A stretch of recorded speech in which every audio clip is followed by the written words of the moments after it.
Chapter 3653 should be considered a good master. Just as Di Biming was about to put the little dragon into the spirit beast bag, Hei Shinjio stopped him and said, "Prince Charming, don't put it in yet.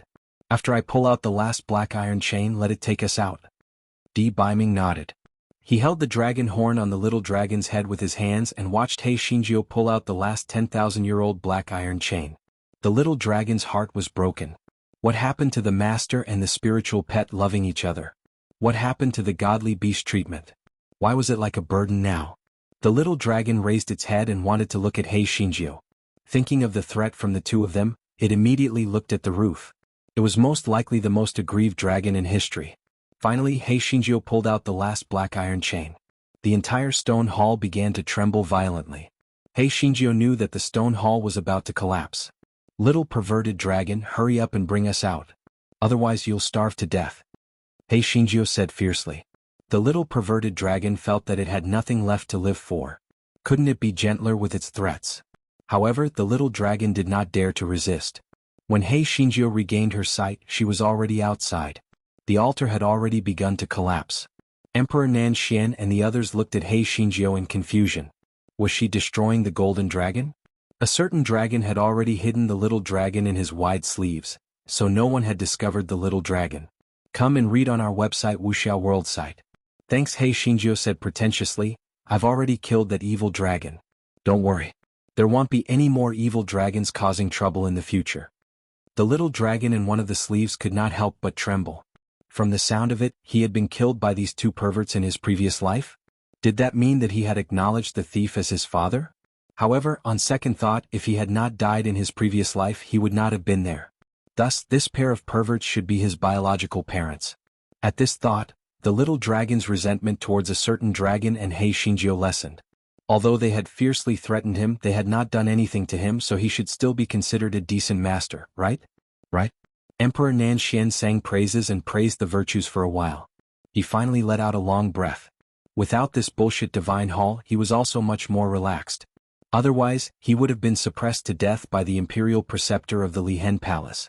Hei Shinjio did not stay in the South Dragon Kingdom for long and immediately rushed to the West Tiger Kingdom.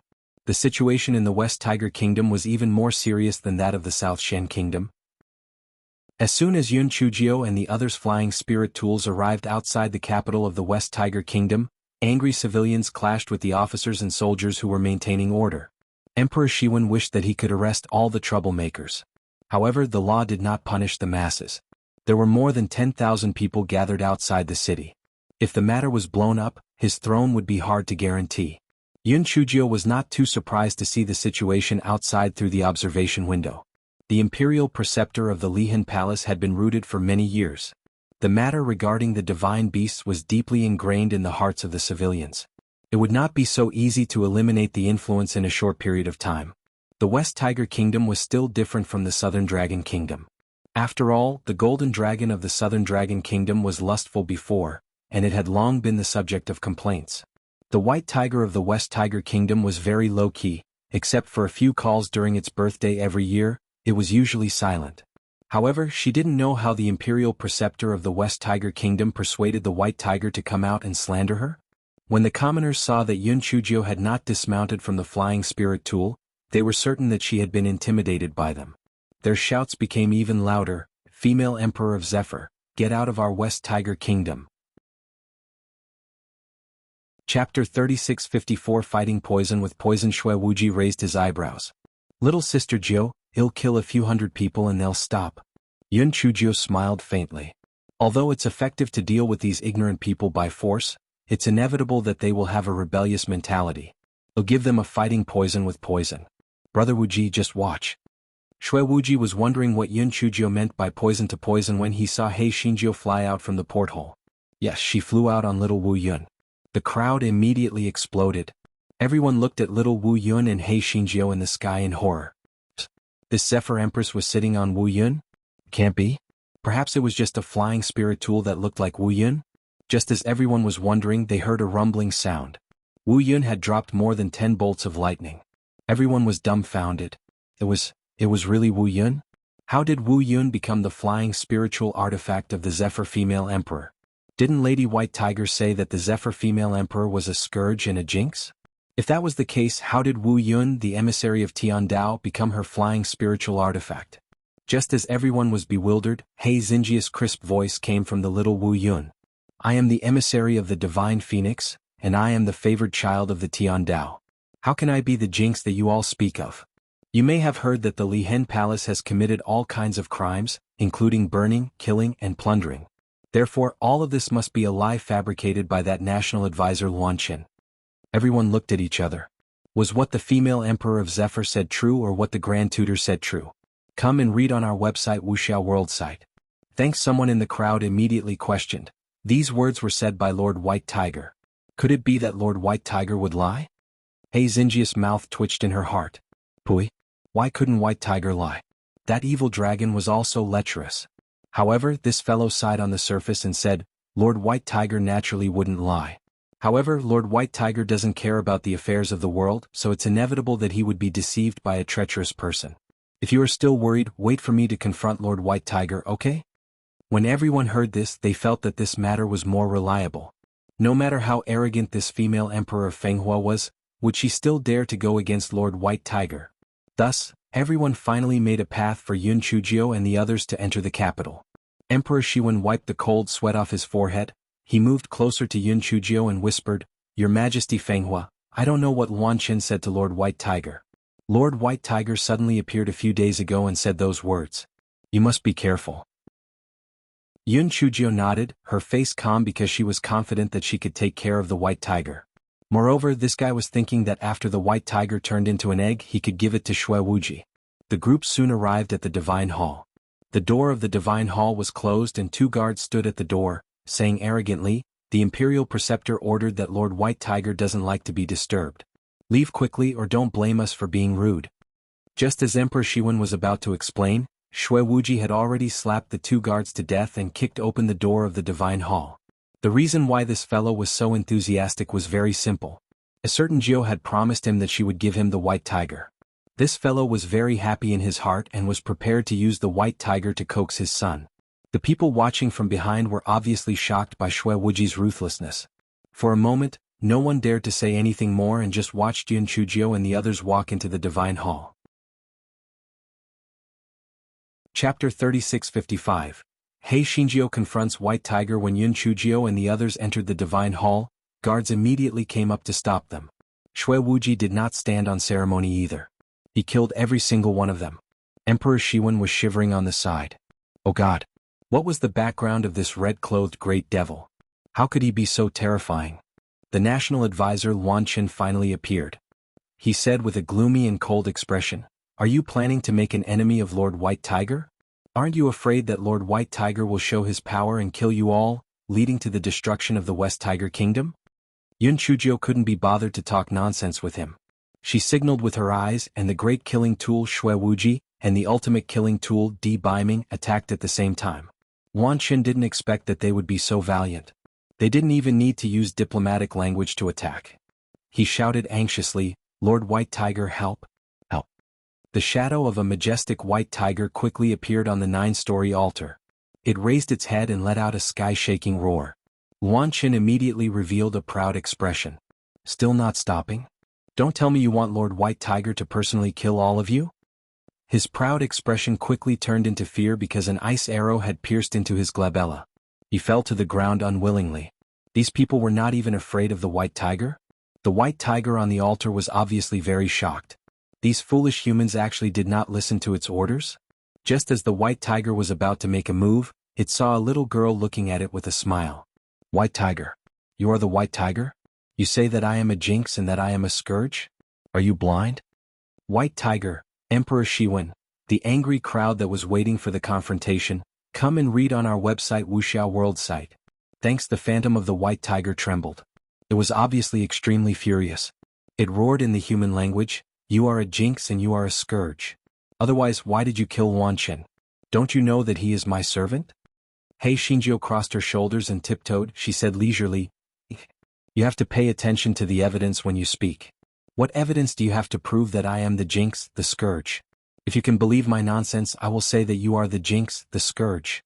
As for Luan Qin, he deserved to die just because of his appearance. Is there a need for a reason? The white tiger obviously did not expect to meet someone who did not play by the rules. For a moment it was rendered speechless. Naturally it did not have any reason. It was just that Luan Qin said that Yun Chujio was harboring evil intentions and wanted to destroy the West Tiger Kingdom.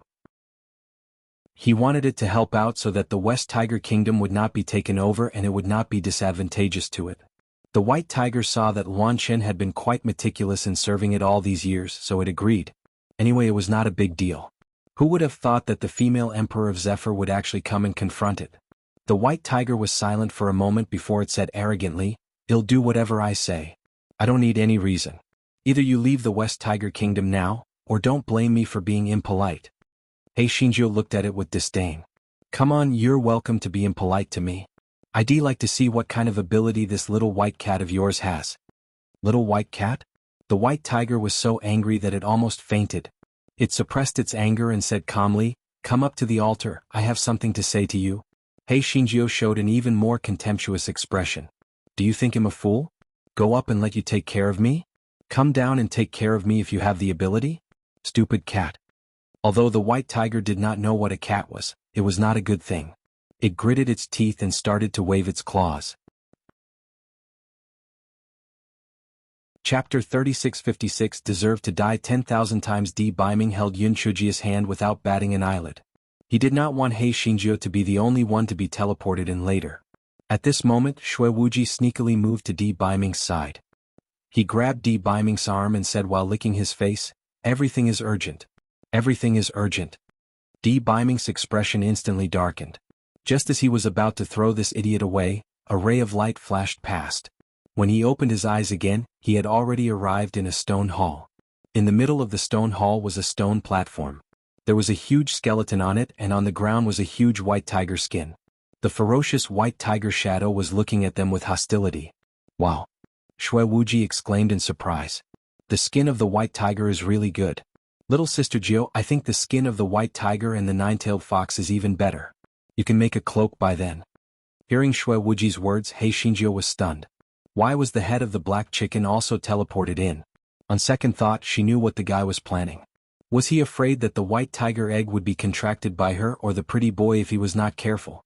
The white tiger was so angry that it cried out, "Stupid humans, how dare you have designs on me? None of you can escape today. Coincidentally, that little girl with the heavenly thunder spirit root can let me possess her, and I can regain my freedom." Yun Chujio said to Di Biming and Shui Wuji casually, "He'll leave it to you." Shui Wuji immediately pounced forward with his eyes shining. He wished that he could kill the white tiger immediately so that he could become the white tiger egg. Even if Di Biming and Shui Wuji joined hands, the two of them could not fight back in less than 15 minutes. This white tiger was obviously much more powerful than the green dragon from before. He Xingqiu released Tao Wu and Qiong Qi when she saw this and brought De Hua out as well. Tao Wu and De Hua immediately rushed towards the white tiger.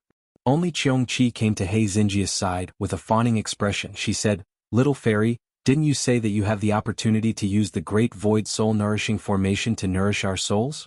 When can you do that? I can't wait to form a shell to work together with you. Get lost. Get as far away as possible." He Xingqiu said in a bad mood. It was better to let such a person who could not speak human language stay in the bottle. After being scolded by He Xingqiu, Qiong Qi did not get angry. Instead, he smiled even more obsequiously. "Little fairy, please scold me a little more. I feel so comfortable all over." He Xingqiu gritted her teeth in anger. "Why aren't you going up to help? Are you looking for a beating?"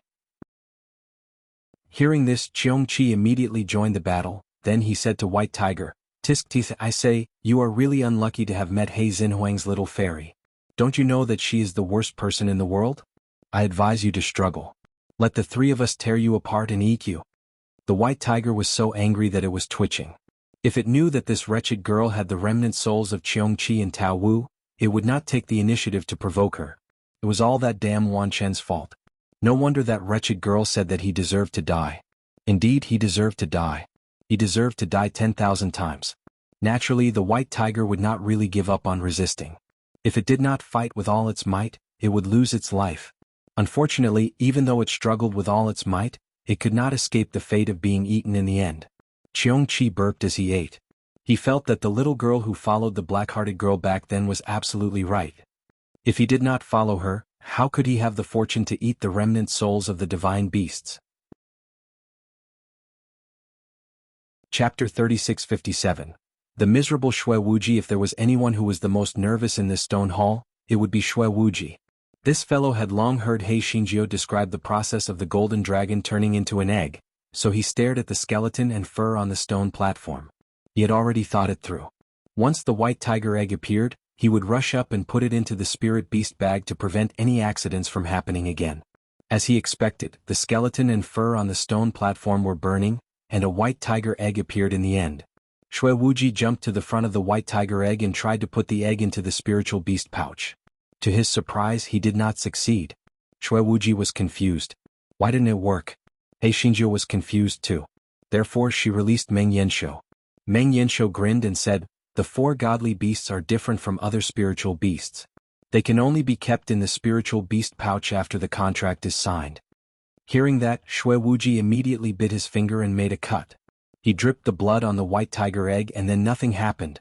The white tiger egg did not respond at all. Shui Wuji tried more than 100 times, and he almost passed out due to excessive blood loss. However, he failed to sign the contract with the white tiger egg. Shui Wuji immediately felt terrible. Was he being despised?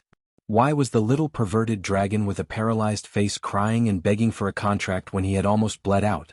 He Xingjiu looked at Shui Wuji, who had nothing to live for. She said dryly, "Brother Wuji, maybe the spiritual sense of the white tiger egg is too weak right now, so there's no way to form a contract with it. We'll try again in a few days. It doesn't matter if I can't put it into the spiritual beast bag. Why don't you just put a bag on your back?" Hearing He Xingjiu's words, Shui Wuji felt a little comforted. He took out a piece of cloth from his storage ring, wrapped the white tiger egg tightly and carried it on his back. After comforting Shui Wuji, He Xingjiu began to pull out the 6 10,000-year-old black iron chains. They were good stuff and could not be wasted. The guy finally put the 6 10,000-year-old black iron chains into his storage ring. Then he suddenly thought of a question. If the spiritual sense of the white tiger egg was still weak, how would they get out? Would they be crushed to death inside? The stone hall was shaking more and more violently. Shui Wuji held the white tiger egg in his hand. He said in a flattering manner, "Little white tiger, cute little white tiger, mighty little white tiger, let us out quickly, or we will be buried here." Unfortunately, the white tiger egg did not respond at all, as if it was a dead egg. Fuck. He Xingjiu took out a large kitchen knife and waved it over the egg. "If you play dead again, do you believe that I will turn you into egg soup and eat you?" It was not known whether He Xingjiu's threat had worked or not, but when the lights flashed and everyone regained their sight, they were already outside. Shui Wuji was afraid that the news of the white tiger egg would be exposed. Just as he was about to wrap the white tiger egg with the wrapper, he realized that the white tiger egg in his hand had disappeared without a trace. Shui Wuji was stunned at first, then he was filled with sorrow. Little Sister Jiu could contract a divine beast or something for no reason, so why was it so difficult for him? Not only was there a huge basin of blood, but the damn white tiger egg was still missing? Where did it go? However, under the watchful eyes of everyone, he could not say much. He only looked at He Xingjiu with resentment. He Xingjiu also noticed that the white tiger egg in Shui Wuji's hand was missing. She was also very puzzled. Could it be that the white tiger egg ran away in a panic? Chapter 3658. Where's the white tiger egg? He Xingjiu looked around suspiciously, only to find a flash of white light in the collapsing altar not far away. She squinted her eyes. Was this little thing trying to take advantage of the chaos to escape? Dream on. He Xingjiu dashed over with a whoosh and hugged the white tiger egg in her arms. She was afraid that the white tiger egg would escape again, so she subconsciously put the white tiger egg into the spirit beast bag. This guy also put the white tiger egg in, but he only realized it after a while. Didn't they say that only when it recognized its owner could it be put in? How did she put it in? Although He Xingjiu's actions were very fast, Shui Wuji still saw the whole process. He immediately felt that God was full of malice. Why? He bled for half a basin of blood, but he still didn't succeed. Why did little Sister Jiu succeed so easily? Moreover, she had not even dripped blood to establish the contract. Shui Wuji wished that he could get to the bottom of it right away. However, under the watchful eyes of everyone, he had no choice but to hold it in. He Xingjiu originally wanted to take out the white tiger egg and hand it over to Shui Wuji. However, when she saw Emperor Shiwen and the others, she decided to wait until they had left the capital of the West Tiger Kingdom. Therefore the fellow said to Emperor Shiwen, White Tiger felt that it had been deceived by Luan Chen. It felt very guilty and uneasy. Therefore it decided to hibernate in the underground palace and will not appear for the time being. Send someone to guard this place. No one is allowed to disturb the peace of White Tiger. Emperor Shiwen did not see He Xinjia's movements clearly just now. He only saw a flash of white light. Although he was a little suspicious, he did not dare to ask further and nodded respectfully in agreement. As for the onlookers outside the divine hall, they saw that Luan Chen was already dead and the altar had collapsed. They immediately lost their backbone and were afraid that He Xinjia would settle the score in the future. One by one they scattered like birds and beasts. Naturally, He Xinjia did not take these people to heart.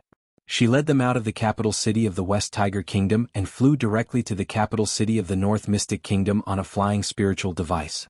As soon as they got on the flying spiritual device, Shui Wuji could not wait to approach He Xinjia and say, Little Sister Jiao, quick, take out the White Tiger egg. It can't be that it recognizes you as its master, right?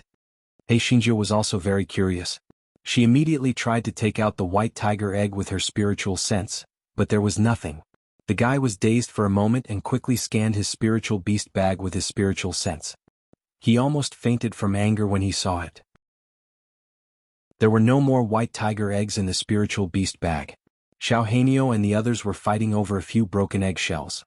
Meng Yanshou was shamelessly holding an eggshell and licking the remaining egg liquid on it. He Xinjia immediately roared with her spiritual sense, All of you, stop right now. Let me ask you, where is the little White Tiger? Upon hearing He Xinjia's words, the dumb cubs immediately drooped their heads and kept silent. He Xinjia was so angry that she directly called out, Curly hair, tell me, where did the little White Tiger go?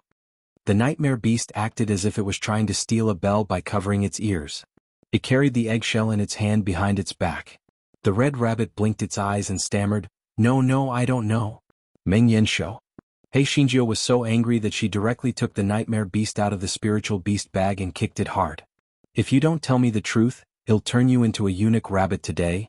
Meng Yanshou. The nightmare beast could not help but shudder. It said with a hint of guilt and flattery, Little fairy, it's not my fault. Everyone has a share, especially that kitten. It eats the most. He Xinjia had a bad premonition just now. Hearing Meng Yanshou's words, she felt her head buzz. You mean to say that the White Tiger egg was eaten by you? Meng Yanshou took a few steps back and said embarrassedly, Yes, it was. But it was not all eaten. There were still a few eggshells left. Chapter 3659 was the main culprit. He Xinjia was so angry that she was about to kill the nightmare beast with her kitchen knife. Meng Yanshou cried and begged for mercy, Little fairy, you can't be so biased. I'm not the only one who ate the White Tiger egg. Those guys all had a share. And the first bite was eaten by that cat cub. It's the main culprit and we're all accomplices. He Xinjia tried hard to suppress the anger in her heart and gritted her teeth. Let's put aside the matter of who ate the egg first. Let me ask you, didn't you say that the White Tiger's egg can only be stored in the spirit beast bag after it recognizes its master? How did I put it in? Meng Yanshou looked innocent and at a loss. Little fairy, I don't know either. Normally, the eggs of the 4 great divine beasts can only be stored after it recognizes its master. Maybe it's because you're as beautiful as a flower and can topple countries and cities. Seeing that Meng Yanshou didn't look like he was lying, He Xinjia could only glare at him and ask, Didn't you say that the godly beasts won't really die out? Now that the White Tiger egg has been eaten by you, shouldn't a new White Tiger egg be born? Meng Yanshou nodded vigorously. Yes, that's right. There will definitely be a new White Tiger egg born. He Xinjia could not help but feel relieved. As long as a new White Tiger egg was born, it would be fine. If the White Tiger egg was eaten by them, so be it. Di Biming frowned. He asked, Previously the White Tiger burned its skeleton and fur to give birth to a new White Tiger egg. Now that the White Tiger egg has been eaten by you, and it has no skeleton and fur, how can it give birth to a new White Tiger egg? Meng Yanshou was immediately dumbfounded by the question. His eyes flickered and he said dryly, As long as the remnant soul of the White Tiger is still there, it can be reborn. This eggshell should also be used as a tool for rebirth, right? Yes, it should be like this. He Xinjia frowned. A few pieces of eggshell fragments were enough? Although she did not quite believe it, she still prepared a spirit beast bag and put in the eggshell fragments that she had snatched from Xiao Hanio and the rest to prevent them from eating them again. The nightmare beast was afraid that He Xinjia would seek revenge on it again, so it quickly diverted He Xinjia's anger. Little fairy, heaven and earth have a conscience.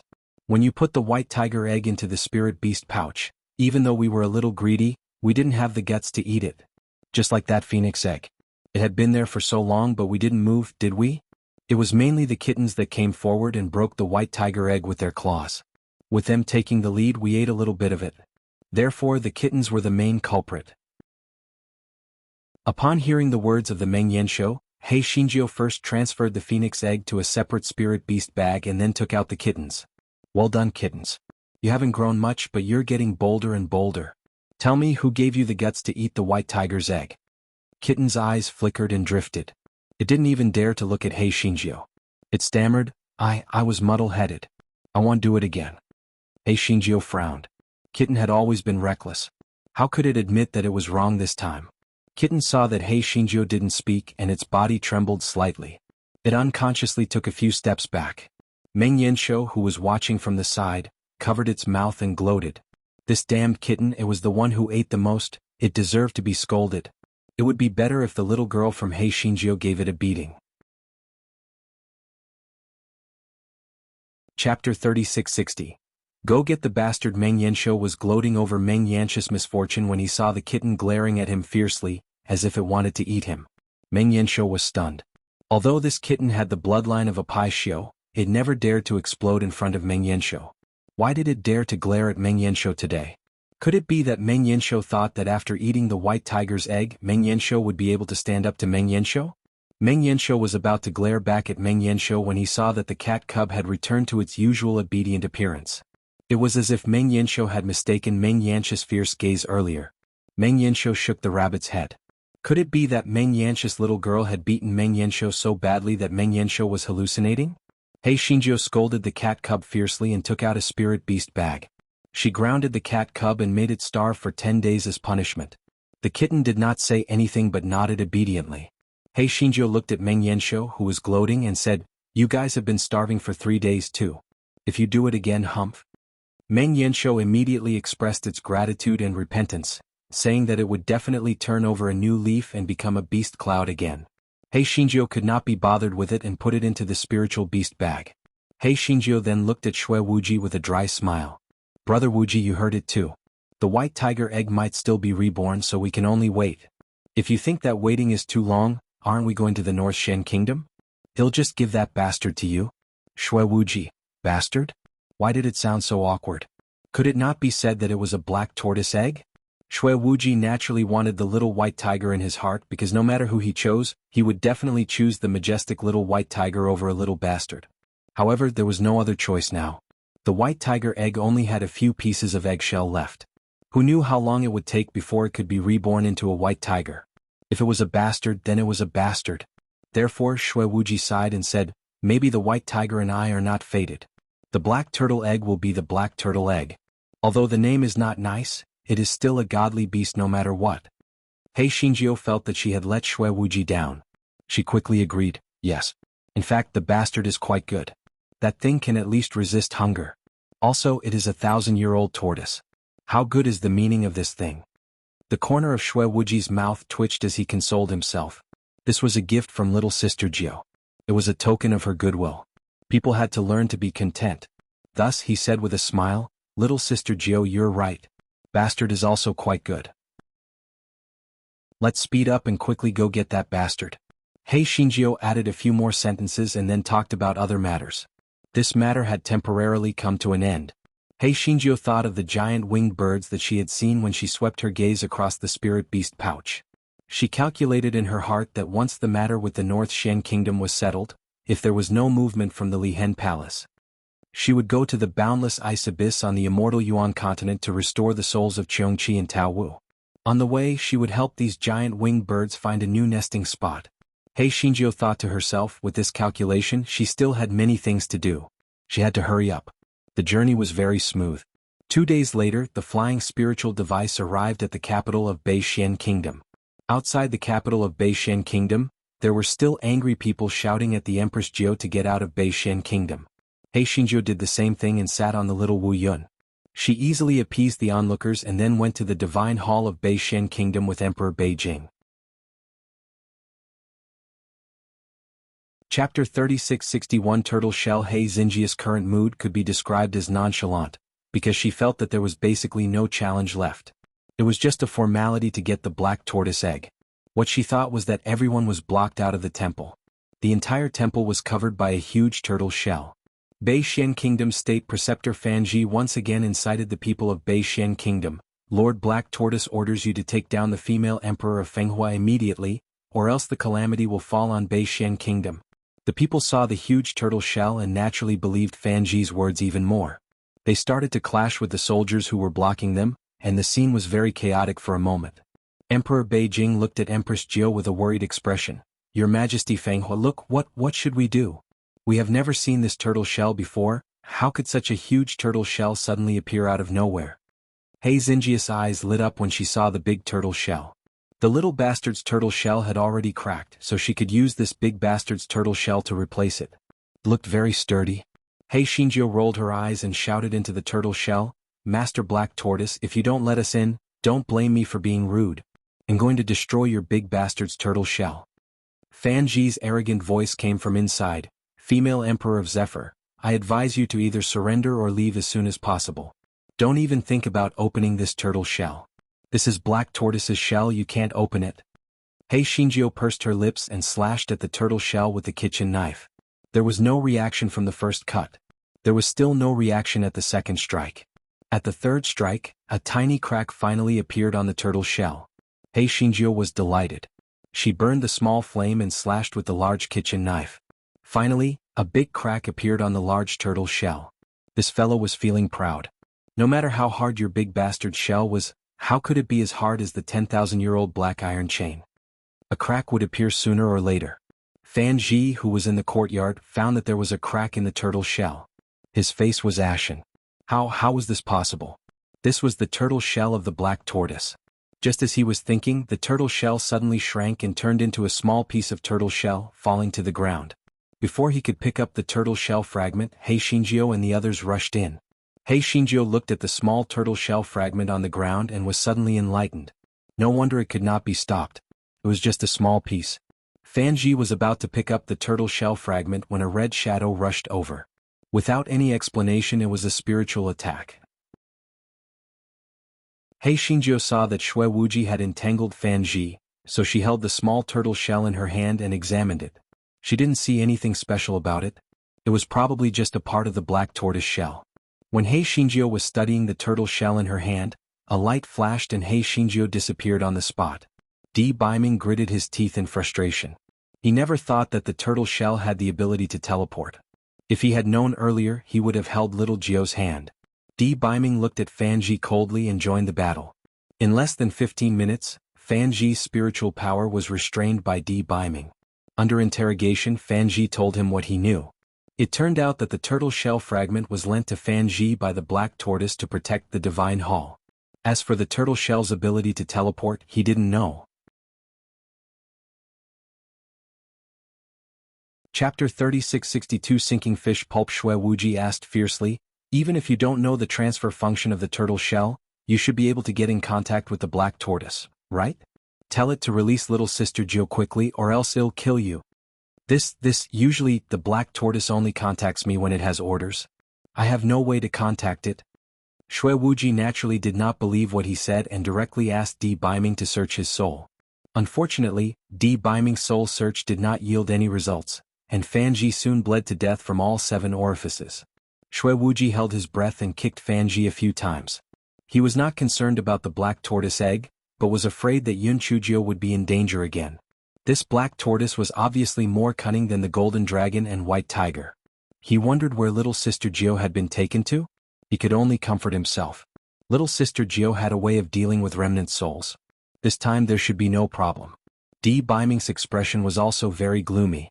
He felt a little flustered for some reason. He had a feeling that something would happen. However, there was nothing he could do now. The altar was only one end of the teleportation array. No one knew the location of the stone hall. He could only wait. Hei Xinjiao, who was missed by Di Baiming and Shui Wuji, was trapped in a pond. A giant phantom of a turtle was floating above the pond. It was watching Hei Xinjiao flapping in the water with a smug look on its face. Little girl, don't waste your energy. The pond is filled with fish pulp. Even aquatic demon beasts will sink to the bottom, not to mention you. Once you die, I can successfully possess you. At that time I can regain my freedom. Hei Shinjo did not take it seriously when she found out that she had fallen into the pool. After all, she had a water-repellent bead on her. How could a broken pool drown her? However, she realized that the big bastard was right. Even if she had a water-repellent bead and even if she could swim, she would still inevitably sink, as if there was a huge force pulling her down. If her spiritual power was not confined, she could quickly pile stones and other things into the pool. That way she could have a foothold and at least not drown. Unfortunately, now that her spiritual power was confined, even if the kitchen knife was at her waist, it was useless. If she did not think of a way quickly, she would drown. Hei Shinjo could not help but smile bitterly in her heart. Even in her dreams, she did not expect that she would drown in the end. It had to be said that this black tortoise was much more cunning than the other three. It knew how to use a small piece of turtle shell as bait and then lure her in. At this moment, the sinking fish paste in the pool was almost at Hei Xinjia's neck, and she was still sinking. Black Tortoise saw Hei Shinjo struggling helplessly in the water and was very excited. After being trapped for so many years, it finally had a chance to leave this place. No matter what, it would not let go of such a good opportunity. This pond filled with fish sinking pulp was originally set up to trap it. It did not expect that it would be of great help to it now. Just as Black Tortoise was feeling pleased with himself, he saw the little girl in the pond open her mouth and lower her head to drink the fish sinking pulp in the pond. Black Tortoise was stunned at first, then he laughed until he trembled. "Little girl, don't tell me you still want to drink all the fish sinking pulp in this pond? Not to mention that the fish sinking pulp itself is poisonous. Even if you are immune to all poisons, how can your small body hold so much fish sinking pulp?" Back then, the Black Tortoise also took the risk of being poisoned to death, wanting to drink up all the fish sinking pulp in its stomach. Unfortunately, this pool did not look big, but it was endless. Back then it tried its best, but it was unable to drink up all the fish sinking pulp. Instead, it was poisoned to death. Chapter 3663. Rehydration. Naturally, Hei Shinjo did not have the time to deal with the Black Tortoise. She had no other way to save herself other than to drink up the fish sinking pulp. Anyway, she had done this kind of thing under the pressure of Guaichao, so it should work, right? Although the fish sinking pulp was also poisonous, Guaichao obviously did not like the fish sinking pulp very much. Under Hei Xinjia's threat, she could only cooperate with Hei Shinjo to rehydrate. Black Tortoise originally thought that the little girl in the pool would sink to the bottom very soon. Who would have thought that after 15 minutes, the little girl was still drinking water, and the water level in the pool had obviously started to drop. This was really a ghost. Although Black Tortoise was very surprised, but thinking back, it had not been able to drink all the water in the pool back then, so this little girl definitely could not do it. Taking a step back, even if she could really drink all the water in the pool, her spiritual power was already restrained by it, and she still could not escape from its palm. Therefore, the Black Tortoise calmed down and floated in the air, leisurely watching Hei Shinjo drinking the water desperately. Hei Shinjo drank for a whole day and night and finally drank all the water in the pool. Besides Hei Shinjo, there was also a huge turtle skeleton and a huge turtle shell in the pond. Moreover, the turtle shell and the skeleton were fixed at the bottom of the pond by 6 10,000-year-old black iron chains. Hei Shinjo looked around again. There were stone walls all around her, and there were also stone walls above her head. It was similar to the stone halls of the Golden Dragon and the others. Seeing that Hei Shinjo had really finished all the water, Black Tortoise felt a little apprehensive and asked tentatively, "Little girl, where did you take the sinking fish pulp?" Hei Shinjo replied indifferently, "You've confined my spiritual power, so where can I put the sinking fish paste? I naturally drank it all." Black Tortoise snorted coldly, "With your small body? How could you put so much sinking fish paste? If you tell me the truth, I'll let you live. Otherwise, don't blame me for being rude." Hei Shinjo pursed her lips in her heart. Did he think she was an idiot? Even if she used her heel to think, she knew that this guy was trying to possess her. It was impossible for him to let her go. However, now that her spiritual power was confined, she could not release De Hua and Cheongqi. The only thing she could rely on was the large kitchen knife at her waist. Therefore, she had to hit it with one strike and not be anxious. When Hei Shinjo thought of this, her eyes revealed great surprise. "Is what you said true? Will you really let me go?" Black Tortoise despised her in its heart. What a stupid human. It was still waiting to possess her. How could it let her go? However, it was not bad to coax her to tell the truth first so that it would not know nothing after the possession. Therefore Black Tortoise nodded and said gently, "That's right. As long as you answer my question truthfully, I will let you go." Hei Shinjio immediately beamed and nodded repeatedly, all right. What do you want to know? I'll tell you everything." "You tell me first. Where did you take the sinking fish paste?" Black Tortoise asked curiously. Hei Shinjio blushed and said embarrassedly, "I drank it. You may not know this, but I've always had a big appetite and I eat everything. When I'm really hungry, I even eat dirt." Black Tortoise stared at Hei Shinjio suspiciously. Did she really drink it into her stomach? How was this possible? However, she didn't look like she was lying at all. Moreover, this little girl was easy to deceive, so she shouldn't be lying to it. Chapter 3664, You Bad Bastard. Black Tortoise stared at Hei Shinjio for a while and finally believed her words. He continued to ask, "Do you have any other secrets? You have to tell me everything or I won't let you go." Fear appeared on Hei Shinjio's face. She trembled slightly and said, "I don't have any big secrets. I'm just not afraid of poison. No poison can kill me." Hearing that, Black Tortoise nodded. It believed her. Otherwise, she would have been poisoned to death after drinking so much heavy fish milk. Black Tortoise asked a few more questions, and Hei Shinjio answered them truthfully, obediently. Seeing that the questions were almost over, Black Tortoise finally revealed his viciousness and said ruthlessly, "Little girl, you are too naive. It was not easy for me to get you in here. Why would I let you go? However, don't worry. I will leave you with a whole corpse. After all, your shell is still useful." Hei Shinjio immediately shivered and said with a red face, How can you lie to me? You are a bad person. No, you are a bad bastard." Black Tortoise's biggest taboo was that others would call it a bastard. How could it, a magnificent black tortoise, be compared to a lowly demonic beast like a bastard? Black Tortoise pounced on Hei Shinjio in anger, wanting to seize her body after slapping her to death. Hei Shinjio seemed to be scared silly. She did not dodge, but just stared blankly at the black tortoise that was approaching her. Black Tortoise could not help but curl his lips. This little girl was really timid. It was a waste for such a trash to live. It was just right for her to die. Just as Black Tortoise's claws were about to hit Hei Shinjio used all her strength and suddenly jumped. The large kitchen knife in her hand slashed towards Black Tortoise's remnant soul. The black tortoise let out a blood-curdling scream, and the remnant soul's color dimmed a little. It hurriedly floated backwards and looked at the large kitchen knife in Hei Shinjio's hand in disbelief. This is the Heaven Punisher divine axe? How did it become like this? Only then did the black tortoise realize that there were traces of damage on the small piece of turtle shell. It must have been cut by this wretched girl with the Heaven Punisher divine axe. It did see something on Hei Shinjio's waist, but it did not expect that this broken kitchen knife was actually the Heaven Punisher axe. Hei Shinjio saw that although the black tortoise was slightly injured, it was not seriously injured. She could not help but feel her heart sink. It was too difficult to succeed again if she missed the first strike. What should she do? Seeing that Hei Shinjio did not say anything, the black tortoise could not help but sneer, "Smelly girl, although I was careless and was cut by you, you don't have any spiritual power at all now. Moreover, this Heaven Punisher axe has obviously not recovered to its proper strength. Do you think you can kill me with it? I advise you to let me possess you obediently. This way you will suffer less." Hei Shinjio did not reply. She jumped up again and slashed at Black Tortoise. At this moment, Black Tortoise felt extremely fortunate. His skills were not bad. Even without spiritual power, he was still very agile. Black Tortoise did not expect Hei Shinjio to be able to jump so high without spiritual power. He was almost slashed by her again. The black tortoise could not help but become angry out of humiliation. It started to form seals and used its spiritual power to attack Hei Shinjio. This way, it could ensure that it would not be hit by Hei Shinjio's kitchen knife.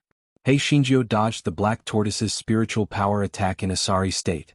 She could not help but complain in her heart. Even though she was agile, without her spiritual power she would not be able to dodge even 3 moves. What should she do? Sure enough, when Hei Shinjio dodged the 3rd move, she was slightly slower. Her left shoulder was swept by the spiritual power, and her clothes were instantly dyed red with blood. Black Tortoise could not help but sneer. This stinky girl was dead for sure.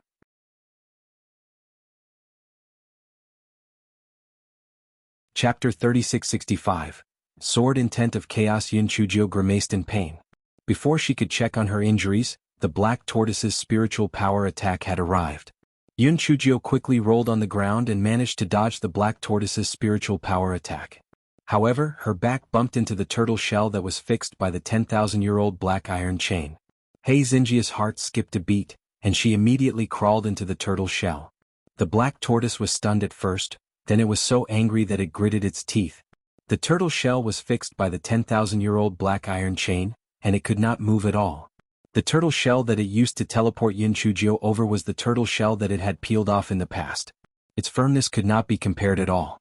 Seeing that the black tortoise did not move for a while, Hei Xinjiu knew that it should not be able to attack her, and she immediately knew it. Bastard, do you know what my move is called? It's called using one's own spear to attack one's own shield. Ah, I'm going to piss you off. Black tortoise was so angry that it was shivering. It rolled its eyes and the shadow started to shrink before it crawled into the crack of the turtle shell. Hei Xinjiu was still feeling proud when she suddenly realized that the black tortoise had also crawled into the turtle shell. She was so scared that she jumped out immediately. The space inside the turtle shell was narrow, so it was better to dodge from the outside. The black tortoise's figure grew bigger again and said viciously, "Darn girl, what other tricks do you have this time? Even if you have wings today, you can forget about leaving this place." Hei Xinjiu was really at her wits' end this time. Other than the large kitchen knife in her hand, she had nothing else to rely on. Just relying on the large kitchen knife alone would not be able to block the black tortoise's attack. Just as she was thinking about it, a spiritual power attack shot towards her. Almost subconsciously, Hei Xinjiu used the chicken slaughtering sword technique and used the large kitchen knife to block the spiritual power attack. Hei Xinjiu felt her wrist go numb and the large kitchen knife almost fell out of her hand. However, what made her happy was that the large kitchen knife actually blocked the spiritual power attack just now. Hei Xinjia's heart moved. Back then, after she learned the chicken slaughtering sword technique, she comprehended the sword intent of chaos. However, she didn't use it much after that. She didn't know if she could release the sword intent when there was no spiritual power. Hei Xinjiu had no other choice now. She could only try her best. She waved the large kitchen knife in her hand non-stop and started to use the chicken killing sword technique. Black Tortoise saw the little girl waving the kitchen knife randomly as if she was having a stroke. He thought to himself, did this stupid girl go crazy from fear? Forget it, who cares if she was crazy or not? They'll kill her first. Black Tortoise thought of this and another spiritual power attack shot towards Hei Xinjiu. It thought that this spiritual power attack would definitely kill Hei Xinjiu on the spot. It did not expect that when the spiritual power attack was about 3 feet away from Hei Xinjiu, it was blocked. Black Tortoise turned pale with fright. Looking closely, it saw that the little girl's body had actually formed a corporeal sword intent. As a divine beast, Black Tortoise was naturally knowledgeable. However, this was the first time it had seen such a sword intent. Since when could a random wave of sword intent be produced? Moreover, she didn't have any spiritual power at the moment. How could she produce sword intent? Perhaps it was because of the Heaven Punisher divine axe? As Black Tortoise thought of this, its gaze became heated as it looked at the large kitchen knife. After it possessed the Heaven Punisher divine axe, who else in the world would be able to compete with it? As for the sword intent surrounding Hei Xinjiu, the Black Tortoise did not take it seriously. Without the support of spiritual power, the sword intent did not have much power. Moreover, even if this sword intent could really block its attack, how long could that little girl last? She was exhausted to death. Chapter 3666. The Great Void Mirror was awakened. Black Tortoise tried to launch another spiritual attack at Yun Chujio, but it was blocked by the sword intent around Yun Chujio. Black Tortoise snorted and continued to attack Yun Chujio. Although the spiritual attacks were blocked by the sword intent, Yun Chujio's body was soaked in sweat. Her heart sank. If this continued, she would not be able to hold on for long. She was completely relying on her physical strength to support herself. Even if she put her life on the line, she could only hold on for another 15 minutes at most. Black Tortoise obviously also saw this point and shouted, "Stinky girl, although you have many tricks up your sleeve, you won't be able to escape at all." Hei Xinjiu did not have the energy to argue with Black Tortoise at the moment. She quickly calculated in her mind, how could she solve the dilemma in front of her? There were only 2 ways to recover her spiritual power. One was to kill the Black Tortoise, and the other was to let the Black Tortoise take the initiative to release the spiritual power from her body. No matter which method it was, it seemed to be impossible. Was she going to die just like that? Damn it, after she died she had to be possessed by a big bastard. It was simply suffocating. The only thing she could rely on now was the kitchen knife and the guai chow.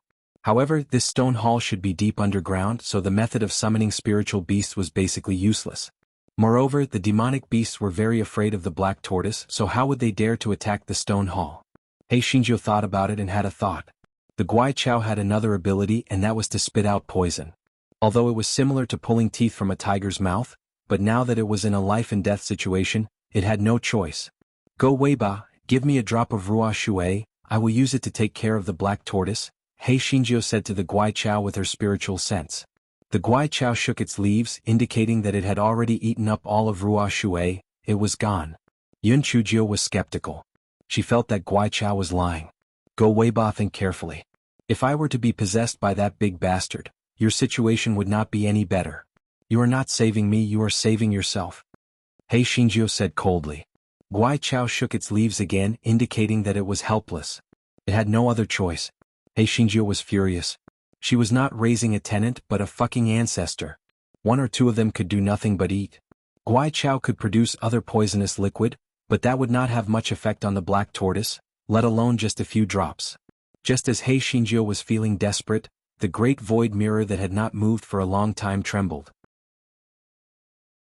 When Shinjo saw that the dead thing, the great void mirror, had finally come back to life, she felt like 100 flowers had bloomed in her heart. It was too damn good a time for Xiao Jing to wake up. Shinjo decided to take back what she had just said. These three things were useful once in a while. Mao Chio, hurry up and get Xiao Jing to get me in or I will die. Shinjo said to Mao Chio. A few seconds later, Black Tortoise watched as Shinjo disappeared in front of it. Black Tortoise? Where was she? How did she disappear so suddenly? Black Tortoise went to where Yun Chujio was in disbelief and knocked open the stone slab below, but he did not find any trace of Shinjo. At this moment, there was a huge ancient mirror in front of Shinjo. There was only a gap left on it and it should be the missing piece. Shinjo only glanced at the ancient mirror before she collapsed on the ground. This time she was really lucky. If the great void mirror had not woken up at the critical moment, she would have been finished. Chapter 3667, The Method to Unlock the Spiritual Power Confinement. Mao Chiochio moved to Xinjia's side and tried to unlock Yun Chujia's spiritual power confinement, but she couldn't unlock it even after a long time. Master, the spiritual power confinement on your body is the exclusive technique of the black tortoise. I can't unlock it. Mao Chiochio said dejectedly. Yun Chujia's plan was good. After Mao Chiochio unlocked her spiritual power confinement, she could go out and let Qiongqi and Tao Wu take care of that big bastard outside. But now she couldn't release it? Then could she only be trapped here? The great void mirror had a drawback, which was where she went in from and where she would be after she came out. If she went out like this, she would be courting death. This guy was also big-hearted. He said to the ball of yarn, let's not bother about this. Ball of yarn, get me some food. I'm starving to death. Mao Chio trembled. The master of Shinjo was really big-hearted. At this time he was still thinking about eating? Mao Chio immediately found some fruits and brought a rabbit over. Shinjo simply processed the rabbit, roasted it and ate it. Mao Chio also happily gnawed on a rabbit leg. This fellow was full. As he gnawed on the fruit, he pondered on his next step. It was impossible to just wait. He had to release the spiritual power from his body. As he was thinking, he looked at the huge mirror in front of him. Little Jingjing, long time no see. Master, I miss you so much. Shinjo said flatteringly. This guy mocked himself in his heart. There was no other master like her who was so aggrieved. The great void mirror didn't have any reaction, but there was a glimmer of light in Mao Suikia's small eyes. Jingjing, master, I am now being bullied. The big bastard outside has restrained my spiritual power. Since you are a divine weapon, you must have a way to undo the spiritual power confinement on me, right? Shinjo asked hopefully. Unfortunately, no matter how many good words Shinjo said, the great void mirror still ignored her. Mao Chio said weakly, Master, Jingjing said that you can only rely on yourself if you want to break the confinement. No one else can help you. It's bullshit. If I can break it, why would I need to beg it? I've never heard of anyone who can break the spiritual power confinement by themselves. It's even the black tortoise's spiritual power confinement, Shinjo said angrily.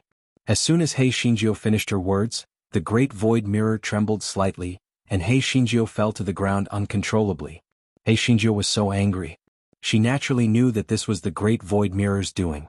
She wanted to flare up, but when she thought that she was now in the Great Void Mirror's territory, she could only hold back her anger. This guy cursed in his heart. Whether it was Go Weiba, Xiao Jingjing, or that glass ball, they all had to wait for me. Just because I can't cure you now doesn't mean that I can't do it in the future. Let's wait and see. 2 days passed in a row. Although Hei Xinjiu used both soft and hard tactics against the Great Void Mirror, the answer she got from Mao Qiu was still that she had no way out. She could only rely on herself to undo the confinement. Hei Xinjiu sighed with a gloomy face. She had almost exhausted her brain cells in the past 2 days, and she could not think of any solutions. Mao Qiu had tried countless times, but she had failed. Hei Xinjiu could not think of any solutions, so she decided not to think about it anymore. She said to Mao Qiu, "Take me out for a walk. I want to go out for a walk." What Hei Xinjiu said about going out was not to go out, but to leave the main body of the Great Void Mirror and go to the Great Void Mystic Realm for a walk.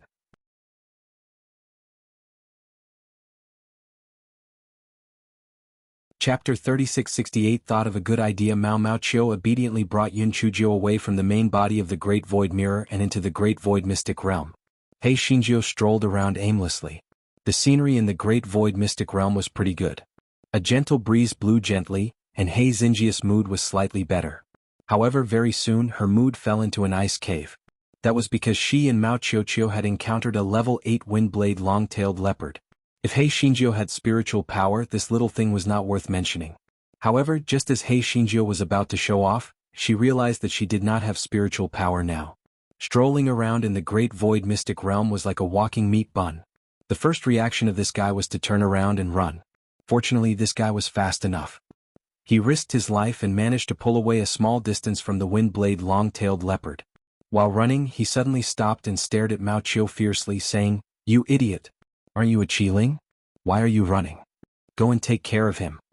Mao Qiu was dumbfounded. Yes, he was a Qiling, so why was he running? He had run away with his master subconsciously. At this time, the Windblade long-tailed leopard had caught up with him. Hei Xinjiu said sinisterly, "Kitten, you are really courting death. It's a good time to stew some leopard meat today." Mao Qiu, chop it. Just when the Windedge Panther was in a daze, heavenly lightning descended from the sky and struck the Windedge Panther. The Windedge Panther turned around and fled in fear. Hei Xinjiu jumped and shouted, Mao Qiu, chase after it and chop it today, master, I must eat the panther meat." The unlucky Windedge Panther was soon killed by the heavenly lightning and fell to the ground with grievance. Hei Xinjiu walked to the Windblade Panther and kicked it. She pouted and said, "You think I'm easy to bully because I don't have any spiritual power? When I had such low spiritual power, didn't I trick Mao Qiu into using up all the power of the lightning and finally acknowledge me as its master?" Hei Xinjiu laughed dryly when she saw Mao Qiu turn from black to pink in embarrassment. "Mao Qiu, I'm just saying, master. If it weren't for my little trick back then, how would we be able to live a harmonious life now? Besides, haven't you seen a lot of great things with me?" Mao Qiu ignored him arrogantly, obviously still embarrassed and angry. Hei Xinjiu touched her chin and was about to say something nice to cheer Mao Qiu up when her heart suddenly moved and her eyes lit up.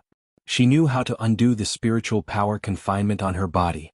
When she had transmigrated back then, her original body could not cultivate, but she could only cultivate after being struck by lightning. Her current situation was no different from her original situation. Could she undo the spiritual power confinement on her body if she was struck by lightning for a while?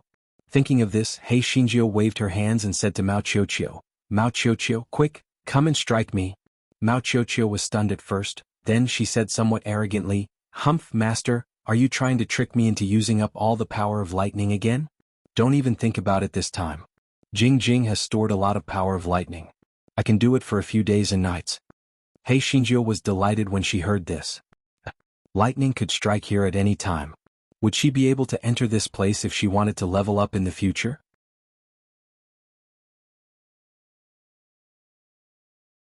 Chapter 3669 recreated the classic hairstyle. The more Hei Xinjiu thought about it, the more beautiful she became. Finally, she was about to experience extreme bliss. Mao Qiu, I didn't ask you to hack me to play with you. I wanted you to untie my spiritual power confinement. No matter how powerful that big bastard is, how can he be as powerful as the heavenly thunder? Mao Qiu was stunned at first, then she bounced a few times and said, "Master, you are really too smart. Then shall I start hacking you now?" Hei Xingjiu nodded her head repeatedly with a smile on her face. She was in a great mood. Mao Mao Qiu immediately started to form a seal and the heavenly lightning kept striking at Hei Xingjiu. It did not have any effect at the beginning. After all, the heavenly lightning in the great void mystic realm could not be compared to the real heavenly lightning. Even the heavenly lightning struck by little Wu Yun was much stronger than it. Hei Xingjiu was a little discouraged. The heavenly lightning was too weak. It was probably not useful for breaking through. It was even worse than little Wu Yun. However, it was better than nothing. Even a mosquito's leg was meat, right? After hacking for 2 hours, Hei Xingjiu finally felt that the spiritual energy restriction was slightly loosened. She could not help but be overjoyed. Mao Mao Qiu, try harder. There's a door. Mao Mao Qiu was also very excited when she heard it. The great void mystic realm was filled with the rumbling thunder. After 4 hours, although the spiritual energy confinement was not completely removed, Hei Xingjiu felt that it was only a matter of time. In another 4 hours, it should be able to be removed. This fellow pondered while being struck by lightning. Could it be that the great void mirror had already thought of this method, but did not tell her? Or could it be that it really had no way? Hei Xingjiu pondered for a while, but she couldn't come up with a conclusion. Therefore she decided not to think about it anymore. 4 hours later, the spiritual energy confinement on Hei Xingjiu was finally lifted. The guy said in a high-spirited voice, Mao Qiu, let's go. Let's let Jing Jing release me now. He'll go and take revenge on that bastard. However, Mao Qiu didn't say anything. Instead, she looked at Hei Xingjiu in a daze. Hei Xingjiu frowned. Mao Mao Qiu, are you stupid? Mao Mao Qiu pointed at Hei Xingjiu and stammered, Master, your hair and your eyebrows? Hei Xingjiu took out a mirror to take a look. The bald hairstyle that had not appeared for a long time had appeared again. Yes, her eyebrows had also been chopped off. This fellow suddenly felt terrible. Ever since her spiritual power had reached a certain level, even if she did not wear a handkerchief on her head, the heavenly lightning did not chop off all her hair. This time it was probably because her spiritual power had been restricted and she had been turned into a bald lady again. The moment Hei Xingjiu thought of Prime Minister Sima and the others looking at her new hairstyle, she immediately felt that she had nothing left to live for. This fellow gritted his teeth. No matter what, he could not let them see their country-toppling beauty, the female emperor, turn into a bald lady. This fellow rummaged through his storage ring and finally found a hair growth pill that he had not used for a long time. He smeared it all over his head and eyebrows. If not for the fact that he still had many things to do, this fellow would have stayed in the great void mystic realm for a few more days no matter what. He did not want to go out with a bald lady on his head. Hei Xingjiu finished smearing the hair growth pill, drew her eyebrows and wrapped her head in a headscarf before she heaved a sigh of relief.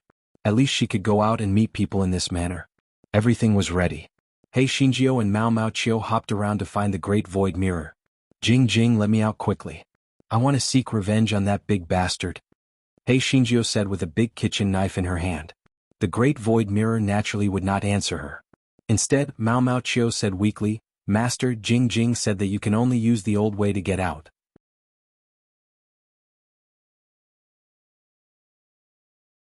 Chapter 3670, Scourge lives for 1,000 years the old way? Hei Xingjiu suddenly recalled the only 2 experiences. When she was about to go out, she had to drop her blood on the flower heart of the ancient mirror lotus. Then, the damn great void mirror would suck her up and not let go, wishing that it could suck her into a mummy. Fortunately, it was Guai Chao who had saved her both times. Otherwise, the damn great void mirror would have really sucked her blood dry. Hei Xingjiu gritted her teeth and looked at the huge mirror. The mirror was still surrounded by clouds and mist, so she could not see what was written on it clearly. It was deliberately mystifying. Hei Xingjiu knew that the great void mirror was a man of its word. No matter how much she said, it would be useless. Therefore she said to Guai Chao in her dantian, Go Weiba, when Xiao Jing sucks my blood later, you have to save me quickly, okay? Guai Chao agreed readily this time. Yi Zi shook her head happily, indicating that she understood. Hei Xingjiu narrowed her eyes. Guai Chao must be guilty. Could it be that it had some weak water in its hands? HMH damn Go Weiba. We'll see about that. After Hei Xingjiu finished communicating with Guai Chao, she bared her teeth and made a cut on her finger, dripping her blood on the center of the ancient mirror lotus. As expected, the mirror produced a huge suction force again, as if it was going to suck Hei Xingjiu into the mirror. Hei Xingjiu quickly shouted, Go Weiba. Save me. A drop of cool liquid flowed out from Hei Xingjiu's finger. The grand illusionary mirror seemed to be very afraid of this liquid. Hei Shinjio felt her finger loosen, and a dazzling white light flashed in front of her eyes. I fell to my death. Hei Shinjio fell heavily on her butt. The remnant soul of the black tortoise was shocked. It looked at the little girl on the ground suspiciously. Why was she wearing a headscarf on such a hot day? However, its eyes quickly revealed a greedy light. This little girl must have a treasure on her. And it was a treasure with a mustard seed space. This mustard seed space did not refer to a low-level mustard seed space like the spirit beast bag and storage ring. Instead, it was a high-level mustard seed space that formed its own small world. While Black Tortoise was thinking greedily, it heard the little girl say fiercely, "Big bastard. You made me suffer so much before. Today I will make you into a bastard." Hei Shinjio released Tao Wu Cheongqi and Dehua as she said that. She also rushed up with a big kitchen knife. The greed in Black Tortoise's eyes instantly turned into fear. Tao Wu Cheongqi and Tao Tai. How was this possible? How could this wretched girl have the remnant souls of 3 ferocious beasts at the same time? Didn't they say that once the remnant souls reached the outside world they would be struck by lightning? Hei Shinjio naturally did not give Black Tortoise the chance to be stunned. She raised the large kitchen knife and slashed fiercely. While slashing she cursed, "I'll kill you, you big bastard. How dare you try to kill me? Tiandao hasn't even killed me yet and you big bastard still want to kill me? Dream on." Cheongqi chimed in, "That's right. How can such a bad person like the little fairy die so easily? Haven't you heard the saying that good people don't live long, but evil people live for 1,000 years? Hei Shinjio hacked for a while and realized that she couldn't help much, so she decided not to hack anymore. Instead, she retreated to the side and cheered for Cheongqi and the others. This guy caught a glimpse of the big bastard's shell from the corner of his eye. He thought to himself that the big bastard's shell would spontaneously combust later anyway, so he might as well chop off a piece of it to avoid wasting it. Therefore, this guy picked up a large kitchen knife and started to chop the big bastard's shell with a small flame and a large kitchen knife. Black Tortoise naturally saw it and was so angry that it was twitching. However, it could not protect itself now and there was no way to stop Hei Shinjio.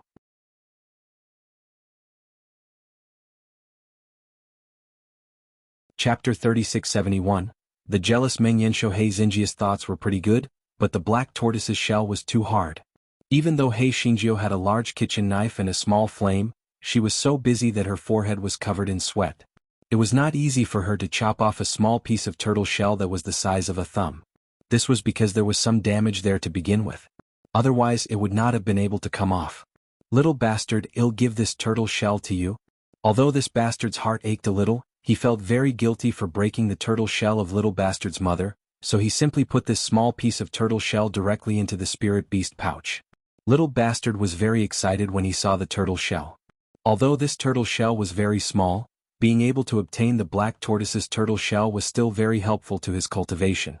Meng Yanshou saw the little bastard's excited look and could not help but feel a little sour in his heart. This black-hearted little girl was really nice to her spiritual pet. Why did she scold and beat it? Was it because it was not her spiritual pet? That was not right. Tao Wu and Cheongqi were not her spiritual pets either. She was also very friendly to them. HMH, the black-hearted little girl, was really biased. No one knew how long it would take for this little girl to save its main body. How long would it take for this broken rabbit to drive its shell? Was really enough. The nightmare beast sighed in its heart. Actually, it was not the black-hearted little girl's fault. She had grinded the hook for such a long time. It was really too difficult to cut off the black iron chain that locked its main body. He could only wait for the right opportunity. Forget it, it was better to read the conversation book to soothe the wound in its young heart. Hei Shinjio did not know that a certain beast was jealous. This fellow continued to chop the turtle shell. Anyway, it was such a big piece it was not a big deal for her to chop it. At this time, the battle had also come to an end. Although the Black Tortoise was more powerful than the Golden Dragon and White Tiger, it still could not escape the fate of being eaten by others. Cheongqi thought regretfully, why are there only 4 godly beasts? If only there were a few hundred of them. In this way, even without the Great Void Soul Repairing Array, it could still produce its shell.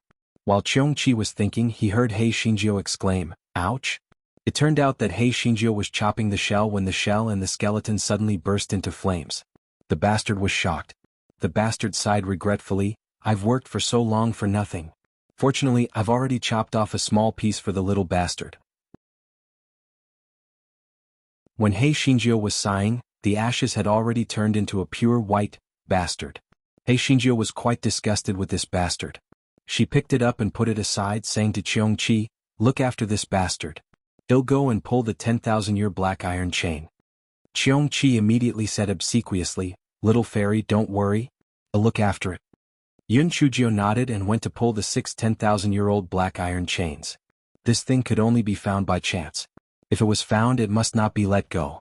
At first, Cheongchi watched Hei Shinjio pulling the black iron chain with great interest. After a long time, it felt that it was no longer interesting, so its gaze fell on the bastard. It glanced at the expressionless Tao Wu beside it and sneakily sniffed the bastard. It was a pity that it could not taste the meat of the 4 godly beasts. It was such a pity that it could not taste such a good opportunity before its eyes. It did not know when the little girl would help them restore their souls, but it could not wait.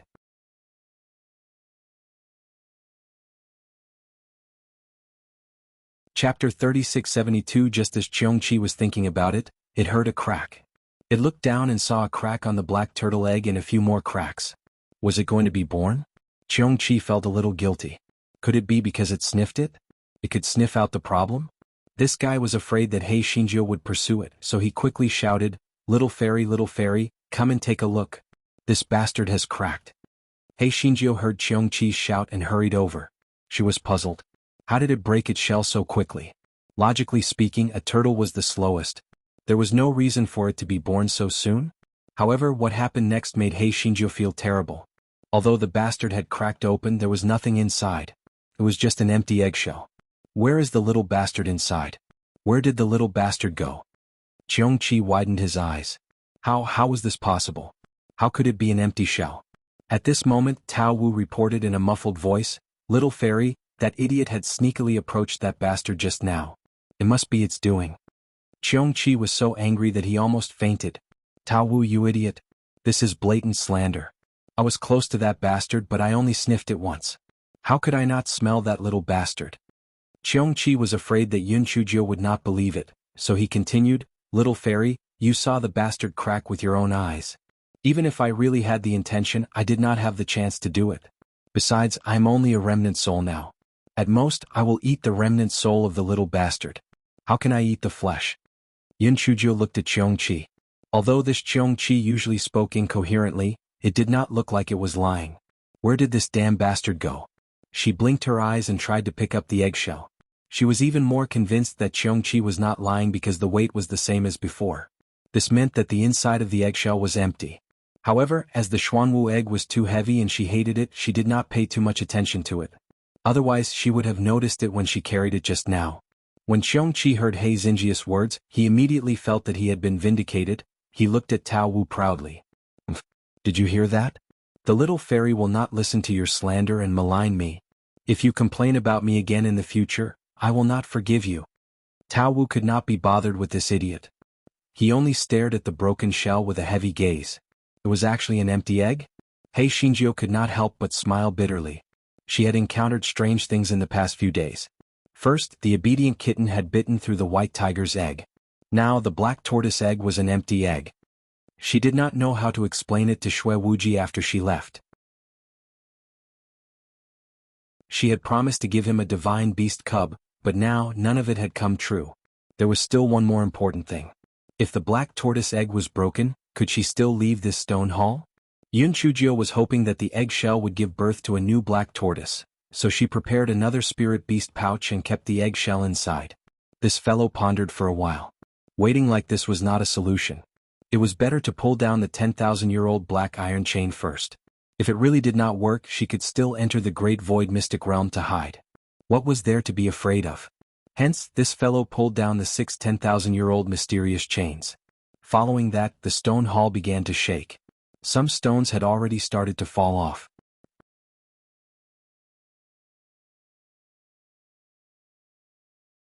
Chapter 3673. The family of Wang Ba Hei Xinjio was desperate. She took out a piece of eggshell and said, "Let us out now. Otherwise you won't have a chance to be reborn." Unfortunately, there was no reaction. At that moment, the big rocks on the roof of the hall started to fall. If Hei Xinjio had not released her spiritual energy barrier, she would have been smashed into a meat patty. The guy had no choice but to tell Mao Qiu, ask Xiao Jingjing to take me in. When the collapse is over, ask Xiao He to dig a hole out. Then He Xingjiu heard the news that shocked her. Master, Xiao Jingjing said that you used too much power of lightning before, so she can't take you in for the time being. He Xingjiu, at this moment, her heart felt like it was being cursed by a dog. She had never expected such an ending. If she had known this would happen, she would not have touched the last 10,000-year-old mysterious iron chain. Now it was obviously useless to regret or complain about the Great Void Mirror. The most important thing was to find a way to leave this place. Just as He Xingjiu was having a hard time, she heard the voice of the little black bird through her spiritual sense. Master, Curly Hair said that the little bastard has a way to bring us out of here.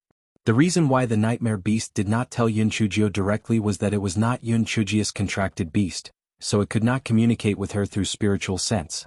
The reason why Meng Yanshou did not tell Yun Chujio directly was because it was not Yun Chujia's contracted beast. At this moment, Yun Chujio could not care less about the strangeness of this sentence. If the little bastard had a way to leave, the little bastard could have just told her himself. Why did the nightmare beast have to say it through Xiao Hei's mouth? She immediately let the little bastard out. The little bastard looked confused and aggrieved. Master, I have no choice. Curly Hair is talking nonsense. He Xingjiu was also desperate. She said fiercely, Black Tortoise is a bastard and you are a bastard too. Besides, maybe you are related to Black Tortoise. Maybe you can. Hurry up and try or we will really be buried alive. The little bastard was about to cry. How could it know how to get out? In desperation, it took out the thumb-sized turtle shell that He Xingjiu had given it and started to make seals with its claws according to the chant it had used to use its mother's turtle shell. However, there was no response. Just as He Xingjiu was about to put the little bastard away and leave the stone platform to hide in a corner, the thumb-sized turtle shell emitted a dazzling white light. An idea suddenly appeared in He Xingjiu's mind. As expected, all the bastards in the world were related by blood. When He Xingjiu regained her sight, she had already arrived at the square of the Divine Hall of the North Xian Kingdom. Di Biming and the others were still waiting there. When they saw He Xingjiu come out, they were all pleasantly surprised. However, when Emperor Beijing and the others saw the scarf on He Xingjiu's head, they couldn't help but wonder, what was this Empress Fenghua up to? Could it be that her head was injured? So she wrapped it with a headscarf? Di Biming and the other two had a rough guess. Shui Wuji couldn't help but burst into laughter. Little sister Jiu, your hair. Before Shui Wuji could finish his sentence, he was glared back at by He Xingjiu. It was as if she would end their friendship if he continued to spout nonsense. Shui Wuji had no choice but to swallow his words. Just as he was about to say something, a gust of wind blew from somewhere. The scarf on He Xingjiu's head had loosened a little due to this ordeal. Then everyone, Emperor Beijing, Prime Minister Sima, and a few hundred guards, saw He Xingjiu's shiny new hairstyle.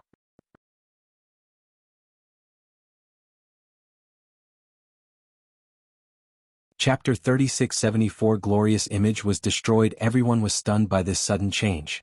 Other than the sound of the altar collapsing, there was no other sound. Prime Minister Sima widened his eyes and looked at their Majesty's shiny bald head in disbelief.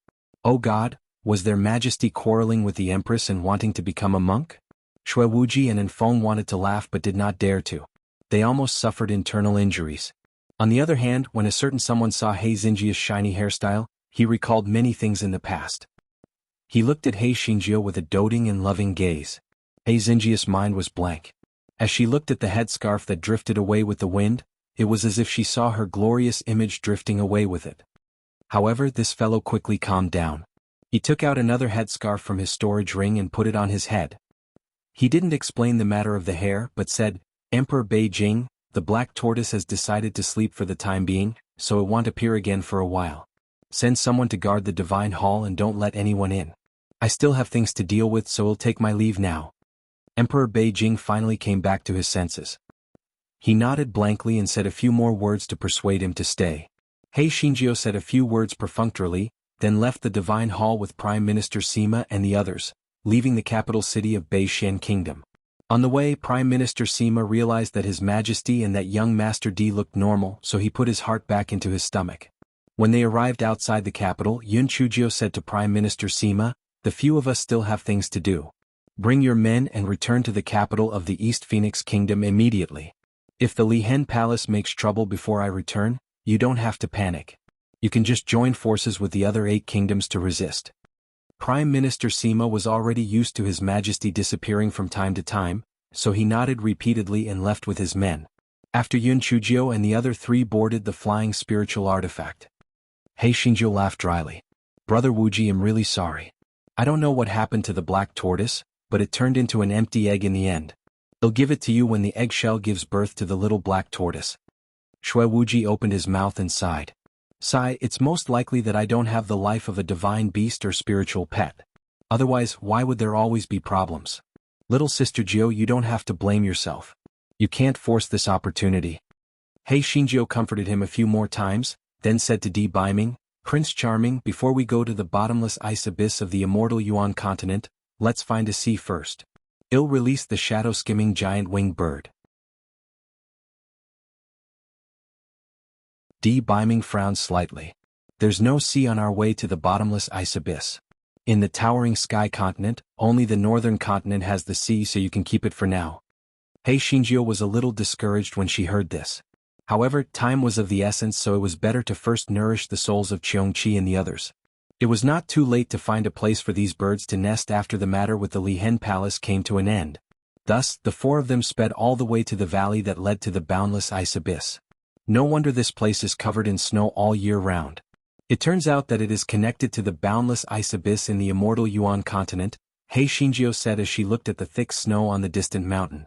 Shui Wuji curled his lips and said, Little sister Jiu, you don't know that this place is not only very cold, but the demonic beasts are also very fierce.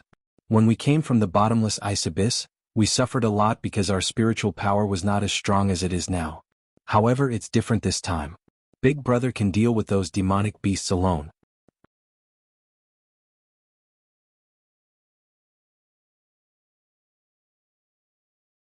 Chapter 3675 Cat Cubs Transformation. The four of them chatted and laughed as they entered the valley. Just as Shui Wuji had said, there were many ferocious demonic beasts in the valley. However, because of Di Biming and Shui Wuji as well as Feng and He Xingjiu, the four of them entered the tunnel without much effort. It was very cold in the tunnel, and there were blue demonic insects attacking from time to time. These demonic insects could spit out blue flames. If a mortal met them, they would definitely die. Fortunately, Yun Chujio and the rest were all cultivators, so they could use their spiritual energy to resist. After walking for 2 days, they finally passed through the long tunnel and arrived at the bottomless ice abyss. Yun Chujio immediately set up the formation of the Great Void Soul Repairing Formation, and then placed Cheongqi, Tao Wu, and a bunch of remnant souls into the formation. Although the ancient cultivators' corpses in Yun Chujia's storage ring had restrictions and could not be possessed by these remnant souls, it was still very beneficial to solidify their remnant souls. Hence, both Cheongqi and the remnant souls of the cultivators enjoyed gathering their souls in the Great Void Soul Repairing Formation. He Xingjiu was nestled in Di Biming's arms. She was murmuring about how sad she was when Di Biming was frozen. Shui Wuji looked at the pink bubble between the two of them. He could not help but think of the unfaithful girl and his precious son. He felt very sour in his heart. And Feng's expression was also gloomy. It had been a long time since he had heard from Jinji. He did not know when he would see her again. In fact, he would rather Jinji did not ascend to the towering sky continent first. Although the southern continent would soon be taken over by Miss Jiu, the southern continent and the northern continent were not the same. There would be big trouble sooner or later. While the four of them were thinking about their own matters, the Mengyensho was so smug that it wanted to come out and experience the Great Void Soul Mending Formation. He Xingjiu did not scold it this time and let it out. How could the rabbit shell of the Mengyensho withstand such a severe cold? It died on the spot. The Mengyensho did not mind. Anyway, there were plenty of rabbit shells.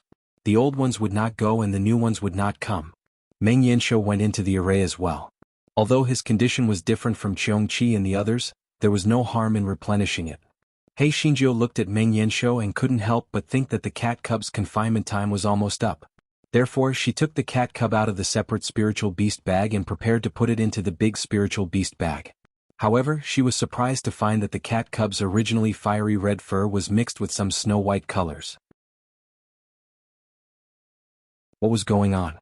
Cat cub, what's wrong with your fur? The cat cub's eyes flashed and said with a blank expression, maybe it's because I have the Pixius bloodline, so there's a slight change. Yun Chujio thought about it and agreed. This cat cub had the appearance of a fire-breathing cat before, so it was normal for it to have a change. She took a closer look at the cat cub and exclaimed, "Eh? Didn't you have a small horn on your head? Why is it gone? The kitten touched the top of its head with its paw and said vaguely, I don't know. Maybe it will grow back in a few days. Yun Chujio subconsciously reached out to touch the top of the kitten's head. The kitten immediately broke free from Yun Chujio's hand and jumped onto the ground. Yun Chujio could not help but be stunned. Before she could say anything, the kitten jumped back into her hand and said with some grievance, Master, I haven't eaten for half a month. I'm so hungry that I can't stand still.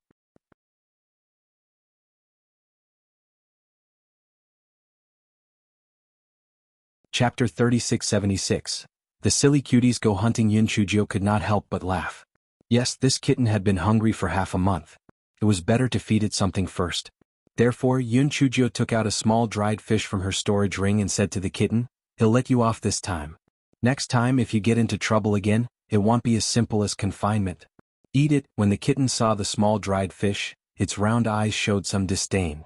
Just when it was hesitating whether to eat it or not, it heard Yun Chujio say, Kitten, don't you love eating dried fish the most? Eat it quickly. The kitten's body stiffened, then it opened its mouth and began to eat the small dried fish. Yun Chujio poked the kitten's small head and scolded with a smile, You foodie. Aren't you afraid of choking when you eat so fast? Before Yun Chujio finished her sentence, the kitten was stuck by a fish bone, and it was the kind that rolled its eyes. Hei Shinjio immediately panicked. Was the cat eating the fish stuck by the fish bone?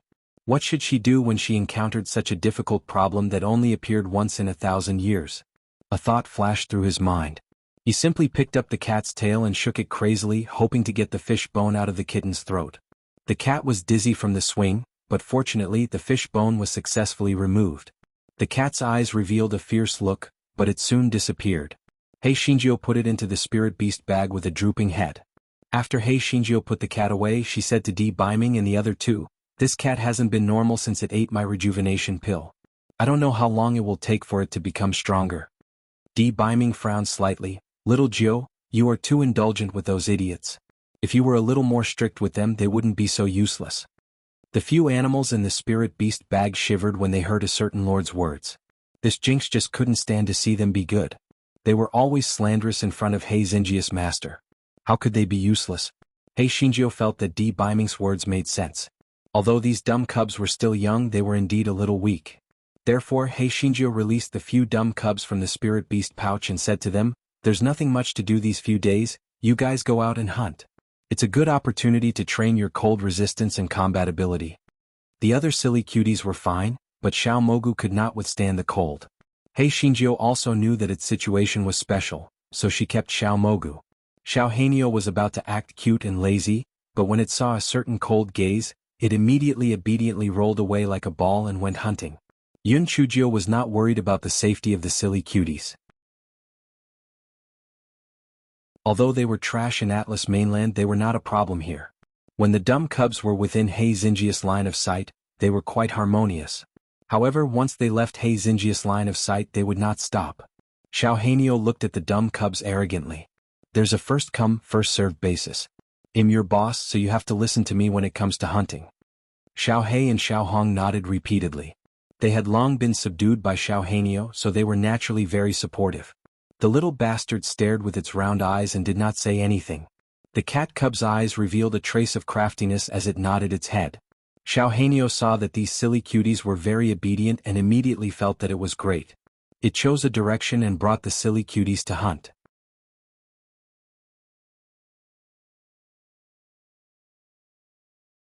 Chapter 3677. The kitten with a stomachache. When the sky was getting dark, Xiao Hanio brought her little brothers back with great vigor. Yun Chujio looked at the loot of the silly cuties and nodded with satisfaction. It seemed that it was better to let them go. In fact, the silly cuties were much more powerful than she had imagined. Thus, in the next few days, Xiao Hanio would bring the silly cuties out to hunt. In the beginning, they were still working together. Later, in order to slack off, Xiao Hanio found a place to sleep in the wind and let the other dumb cubs take turns to hunt. On this day, after Xiao Hanio sent the dumb cubs out, he lay on the ground and slept soundly. When Xiao Hanio was sleeping soundly, he realized that there was movement. He opened his possessed eyes vigilantly. When he saw that it was the cat cub, he said angrily, Cat cub, why are you back so soon? Where is your prey? Xiao Hanio said, My stomach is not feeling well. I will rest for a while and then go hunting. I will be responsible for guarding you so you can sleep for a while. Xiao Hanyo curled its lips. It did not believe that Xiao Hanyo really had a stomachache. Must be trying to slack off. However, it thought about it. With Xiao Hanyo guarding it, it could have a good sleep. Hence, Xiao Hanyo stared at Xiao Hanyo and said, "All right, then you better watch over Xiao Hanyo. If you play any tricks, I won't let you off." Xiao Hanyo nodded obediently and lay down not far from Xiao Hanyo, helping Xiao Hanyo to be on guard. Xiao Hanyo was quite pleased in his heart. It was better to be a big shot. Hence, Xiao Hanyo closed his eyes and fell into a deep sleep. A moment later, Xiao Hanyo's eyes revealed a fierce look as he quietly approached Xiao Hanyo. Sharp spikes suddenly appeared on his claws as he stabbed towards Xiao Hanyo's throat. Just when his claws were less than a foot away from Xiao Hanyo's throat, a sharp pain came from his spiritual sense. Xiao Hanyo fell to the ground and rolled around with his head in his hands. Xiao Hanyo was startled by the commotion. It was shocked when it saw the situation in front of it. Xiao Hanyo, what's wrong with you?" Xiao Hanyo roared, "Be careful, Bai." Xiao Hanyo was confused. "Xiao Hanyo, be careful of Bai? What's wrong with you?" Xiao Hanyo's eyes flashed with a hint of viciousness. Then he said weakly, "My stomach hurt again just now. It's better now. I wanted to warn you that the day is almost over and they haven't come back yet. If we go back late, Master will be angry." Xiao Hanyo looked at Xiao Hanyo suspiciously. However, he saw that Xiao Hanyo's body was soaked in cold sweat. He said with concern, "Since your stomach hurts, quickly go back and ask Master to take a look at you." Xiao Hanyo's eyes flickered a few times before he nodded. "All right then, be careful. I'll go back and ask Master to take a look for me." Xiao Hanyo nodded. When he saw Xiao Hanyo walking towards the camp, he closed his eyes again. What Xiao Hanyo didn't know was that after Xiao Hanyo left his sight, he made a turn and his eyes revealed a trace of treachery. Originally, he wanted to eat that stupid bird to nourish himself, but he didn't expect that the idiot that he had already suppressed to actually ruin his plan. He couldn't stay by that stupid girl's side anymore, otherwise sooner or later she and those idiots would see through his plan. When the kitten thought of this, he made a circle and quickly jumped towards the direction of the exit of the 100,000 feet deep ice abyss. If Yun Chujiu were to see this, she would definitely be shocked that the kitten had such an astonishing speed. He was like a dancing flame on the glacier.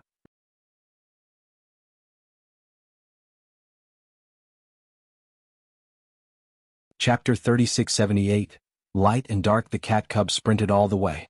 Although he encountered a few waves of demonic beasts along the way, and there were even large groups of demonic beasts, he relied on his extremely fast movement techniques to escape. Very soon he reached the end of the bottomless ice abyss. When the cat cub saw the ice wall that towered into the clouds, he was so angry that he almost fainted. This ice wall was extremely smooth. Although he was good at climbing, he was unable to climb up. The kitten circled around the ice wall for a few dozen times before finally gritting its teeth and muttering, "Looks like I can only return to that little girl's side first and then look for an opportunity to escape." As soon as the kitten finished speaking, another voice appeared in its divine sense. "White tiger, you are a divine beast in vain. You actually did such a heartless thing as possessing a body." The kitten snorted coldly, "Idiot, shut up. If it weren't for the white tiger bloodline in your body, I wouldn't have been involuntarily put into the spirit beast pouch by that smelly girl. So all of this is your own fault. What does it have to do with me? You better behave yourself or I will really devour you. Idiot. Don't think that I don't know what you are planning. Aren't you just afraid that if you really devour me, Master will notice something strange? White tiger, you are underestimating Master too much. Sooner or later she will find out that you are a fake. Tisk. Right now, not only do we share a body but we also share a spiritual sense. Even if that little girl suspects something, she won't notice the abnormality in our spiritual sense. Therefore, she would never have dreamed that her spiritual pet had been possessed by me." When the kitten said this, it couldn't help but frown. In the past, it wouldn't have said such rude words like "I" because it didn't match its noble status as a divine beast. Fuck. It must have been abducted by those idiots recently. Another voice quickly sounded, "If you don't leave my body now, you will regret it sooner or later." The kitten pursed its lips. "Just give up on this idea. Not only do you have the blood of a Pai Shio and a white tiger in your body, but you also have the blood of a Qilin. Moreover, you have eaten the egg liquid that has condensed the essence of the white tiger's body. There is no other perfect shell-expelling method in this world." After the kitten finished speaking, its powerful spiritual sense once again suppressed the kitten's spiritual sense. It could not help but recall the events of that day. Although it was only an egg at that time, it already had intelligence. It was a majestic divine beast, so it would not be easily contracted by others. Therefore, even if that idiot in red dripped a lot of blood on the egg, it still forcefully resisted being contracted. It originally thought that it could hide in the ruins during the chaos, but it did not expect that it would be put into the spirit beast pouch by that smelly girl. After it entered the spirit beast pouch, it immediately discovered this perfect shell. When the kitten thought of this, it could not help but feel secretly proud. Fortunately, their White Tiger clan had a secret technique that allowed them to attach their own spiritual sense to the original owner's spiritual sense. Moreover, no one could detect the abnormality of the spiritual sense. No matter how smart that smelly girl was, she would never have thought that a divine sense could be divided into two souls, one light and one dark. The original body of that idiot could only be suppressed by her to become the dark soul. When the cat cub saw the ice wall that reached into the clouds, his expression became frustrated again. He originally thought that after he escaped this place, he would devour the original divine soul. This way he would be able to completely get rid of that smelly girl. He did not expect that there would be an ice wall here, so he could only go back first. Just as the kitten was thinking, he heard Yun Chujia's shout from afar, "Kitten, kitten." The kitten gritted his teeth and used his sharp claws to cut a deep wound on one of his legs. Then he retracted his sharp claws.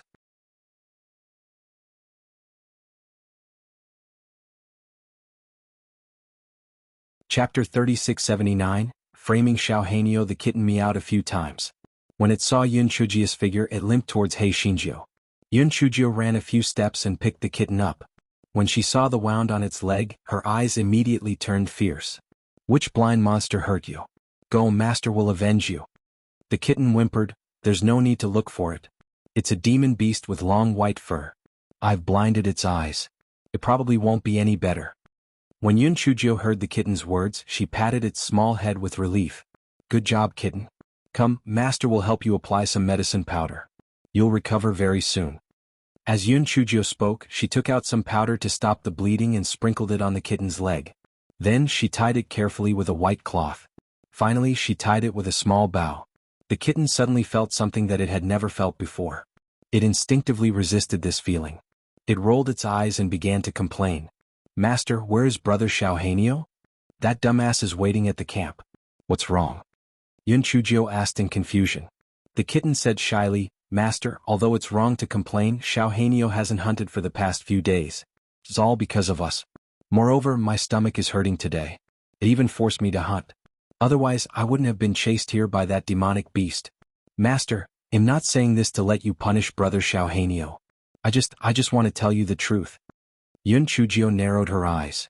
The kitten's personality was originally reckless and straightforward. Ever since its body became smaller, it became even more silly and cute. It wouldn't say such white lotus words. Could it be because of the awakening of the Pishu bloodline?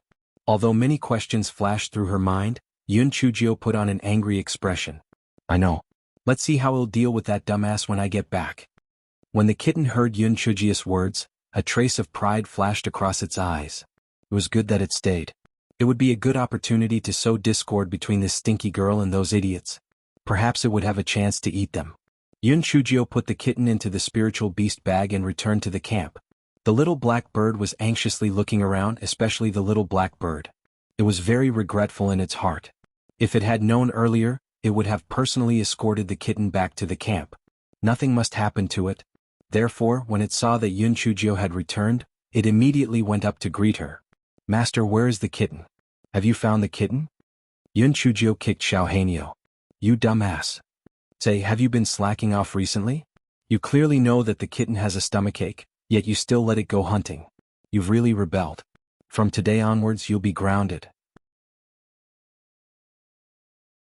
After Yun Chujio finished speaking, she did not give the Xiaohanyo a chance to explain and directly threw it into a separate spirit beast bag. Xiaohanyo and Xiaohong wanted to plead for the Xiaohanyo, but when they saw Yun Chujio's gloomy expression, they could only swallow their words. They were prepared to wait for Yun Chujio to calm down before pleading for the Xiaohanyo. On the other hand, the kitten was very proud. "Dissy. That idiot was still talking about how smart this little girl was. Bullshit." It seemed that it was right for it to decide to stay. Sooner or later, it would have a chance to feast its eyes. The next day Yun Chujio let the silly cuties go out to hunt again. The kitten's legs had completely recovered, so it followed obediently, ready to find a chance to frame the other silly cuties again.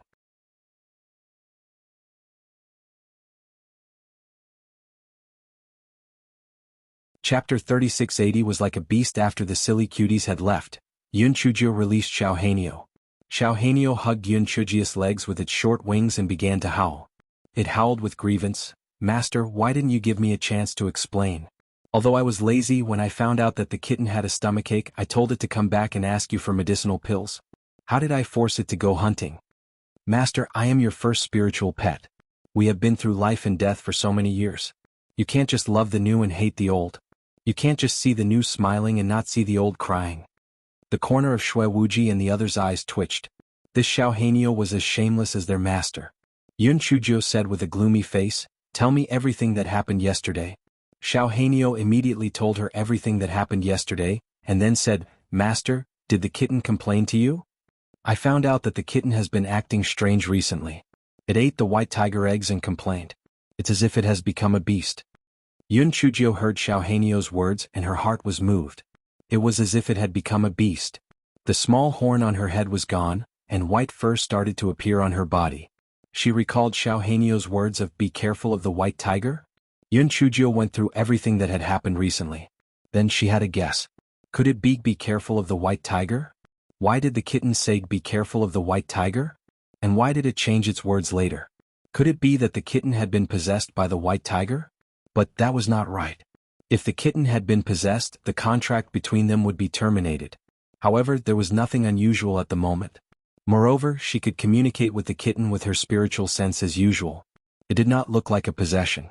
Yun Chujio could not understand it no matter how much she thought about it. However, one thing was certain. There was definitely something wrong with the kitten. Keep an eye on the kittens in the future. Let me know if anything happens. Also, remind the other kittens not to be harmed by the kittens. Xiao Hanyo heard Yun Chujio's words. Her possessed eyes immediately shone with admiration. "Master, I knew you were the wisest.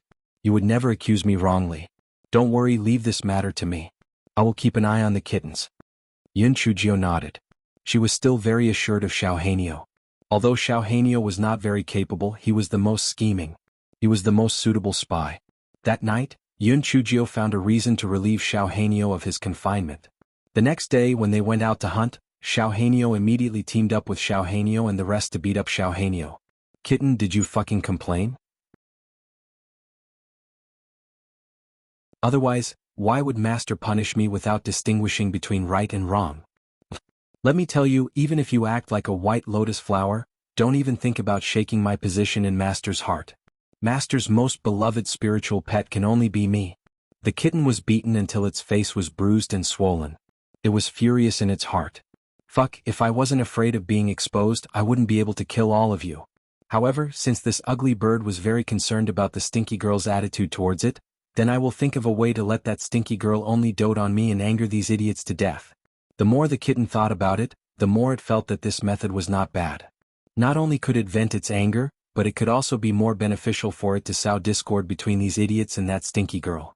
It was simply a good way to kill two birds with one stone.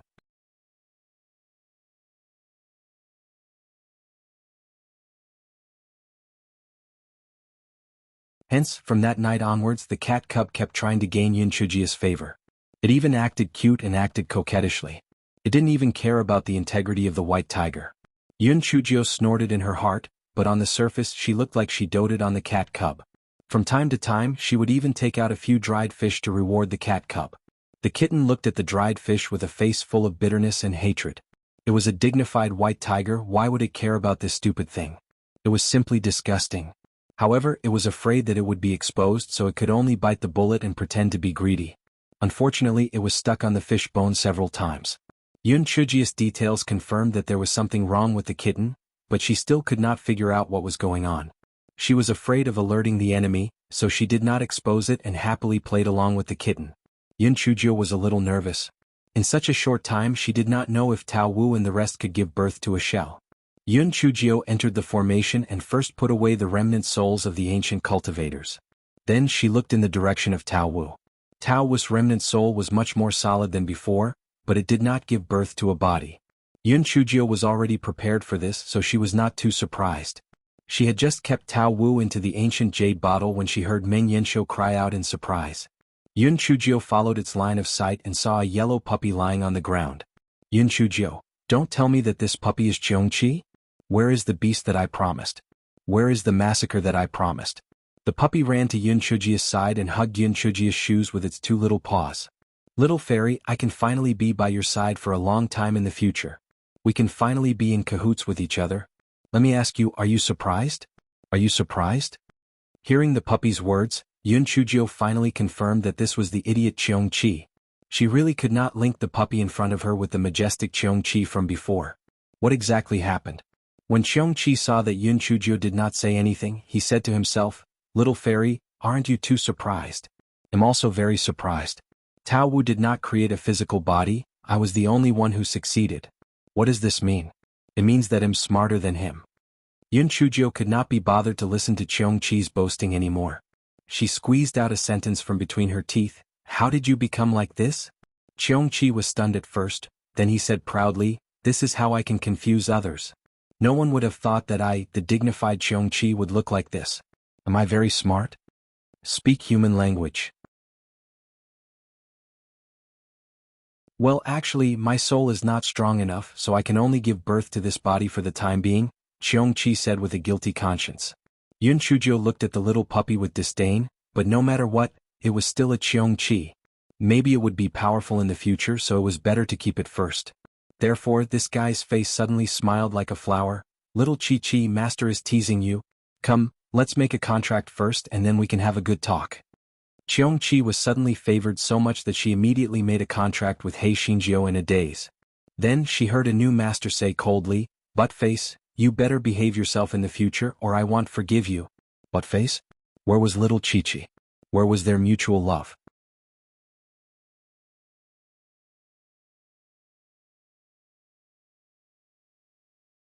Seeing that Qiongqi had been tricked, Meng Yanshou couldn't help but laugh. Aha, Buttface. This name was enough to make it laugh for the rest of its life. The reason why it didn't dare to laugh openly was that Qiongqi was the most vengeful. If it were to bear a grudge, it would be a troublesome matter. Meng Yanshou thought that Qiongqi would be so angry that it would jump up and down. However, what happened next made it dumbfounded. Qiongqi was stunned for a moment. Then he grabbed He Xingjia's shoes with his two little paws again, looking very flattered. Little fairy, is dog too my new name? I really like it. Master, do you know that I like bad people like you who go back on their words and change their minds faster than flipping a book? Meng Yanshou, damn, this Qiongqi style was indeed strange. He had never seen or heard of it before. He had learned a lot. He Xingjiu was also dumbfounded, but she couldn't be bothered with this idiot. She took out the spirit stones from the array core and put the array leaf into her storage ring. At this moment, Di Biming and the others outside finally saw the situation inside the array. The three of them couldn't help but look at the puppy following behind a certain Jiu. What the hell was this? Buttface, who had just come out of the oven, glanced at the three of them and continued to play with a certain Jiu's skirt. Shui Wuji pointed at Buttface and asked in surprise, Little sister Jiu, this can't be Tao Wu or Qiongqi, right? How did it become like this? Buttface, who was playing happily, was immediately unhappy when he heard Shui Wuji's words. So what? Did you eat your rice? Or did you drink your water? As long as my master likes me, my master has given me a great name. Buttface said proudly. Shui Wuji was not angry, but he knew that it was the idiot Qiongqi when he heard the tone of his voice. Therefore he asked He Xingjiu, Little sister Jiu, this is Qiongqi, right? What kind of name did you give it? PNDNOV1 He Xingjiu touched her nose awkwardly. A good name that was unparalleled in the world? Why did she feel a little guilty for no reason? Seeing that He Xingjiu did not say anything, Qiongqi could not wait to shout, From now on, I will be called Buttface. How is it? Did the little fairy give me a cool name? Shui Wuji stumbled and almost sat on the ground. This Qiongqi was not smart, right? Such a name was cool. It was simply too outdated. The corner of a certain honored warrior's eye twitched slightly. In the Dark Continent, the little rascal had given a servant the name Buttface. He did not expect it to be used on Qiongqi now. However, with Qiongqi's current glory, it was a good match to call him Buttface. Shui Wuji covered his mouth and coughed dryly. Yes, a good name. It's definitely a good name. Buttface, your master is really good to you. Cheong-chi snorted coldly. "Umph. Don't think that I don't know that you are snickering. What do you know? The worse master treats me, the better master treats me. No matter how you sow discord, I will never abandon the little fairy. We will depend on each other for life and death. We will be in cahoots with each other and work in cahoots with each other." Shui Wuji and the other two looked at each other. This Cheong-chi was probably a psychopath, right?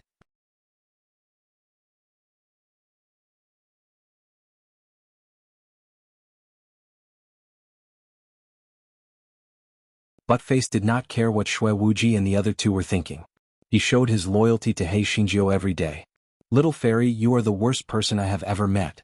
You are the thickest person I have ever met. No, you have no face at all. Therefore you must not abandon me because we bad guys and fierce beasts are a perfect match." Yun Chujio looked at the blue sky speechlessly and said faintly, "Buttface, you shouldn't talk so much. Otherwise I wouldn't mind cutting off your tongue." Buttface immediately covered his mouth with his little paws. "Little fairy, you always threaten your spiritual pet. You are so bad. What should I do? I think I love you even more." I can't help it. As soon as Buttface finished speaking, he felt D. Biming's cold gaze. He could not help but tremble and immediately stopped. Yun Chujia's desire to return was like an arrow, so the four of them immediately left the 100,000 feet deep ice abyss and returned to towering sky continent. Just as they left the valley, the sound transmission talisman in Yun Chujia's storage ring started to tremble. Yun Chujio took it out and took a look. It was a message sent by Prime Minister Sima and the other 8 country monarchs. In summary, the main idea was that the Lihen Palace had already made a move against the Yutian Kingdom, which was the closest to them, when their threats and inducements were unsuccessful. The allied forces of the 9 countries were currently facing off against the people of the Lihen Palace at the borders of the Yutian Kingdom. The Lihen Palace's advantage was that their spirit energy was a level higher than the allied forces of the 9 countries, while the allied forces of the 9 countries had the advantage of having several times more people than the Lihen Palace. Thus, the two sides were currently in a stalemate. When He Xingjiu heard this news, not only did she not panic, she even heaved a sigh of relief. It was fine as long as the Lihen Palace made their move. She was afraid that the Lihen Palace would not make a move. As time passed, the alliance of the 9 countries would definitely loosen up. When that time came, things would not be easy to handle. As for the hateful palace, this fellow did not feel that there was anything to be afraid of. Although the hateful palace had dominated the southern continent for many years and seemed to be the overlord of a region, in reality, the hateful palace relied on their methods to play with people's hearts. In reality, their strength was not as terrifying as they had imagined. Of course, the hateful palace's original plan could not be said to be unshrewd.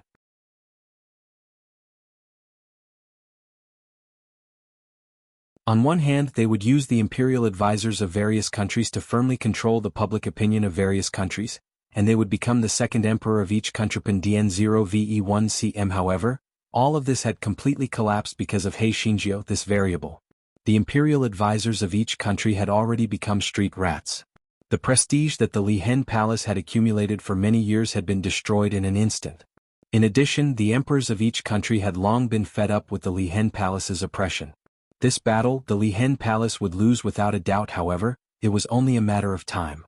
It was precisely because He Xingjiu had the confidence to win that she had the leisure to go to the boundless ice abyss to help Cheong-chi and the others solidify their souls. Otherwise, how could she dare to leave so casually? A few days later, He Xingjiu's flying spirit tool arrived on the battlefield.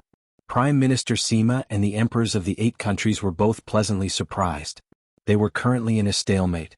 With this girl's evil schemes and the help of that great killing tool, they believed that the situation would be resolved very quickly. After exchanging greetings with everyone, He Xingjiu went straight to the outside of the camp and said to the people of the Lihen Palace, "Ask your palace master to come out. I have something important to tell him." The people of the Lihen Palace went in to deliver the letter. After a while, the palace master of the Lihen Palace appeared under the escort of everyone. Yun Chujio sized him up a few times and was even more certain of her judgment. She curled the corners of her lips and said, "Imperial Preceptor Yuanji, long time no see. At this time, is there still a need to hide?"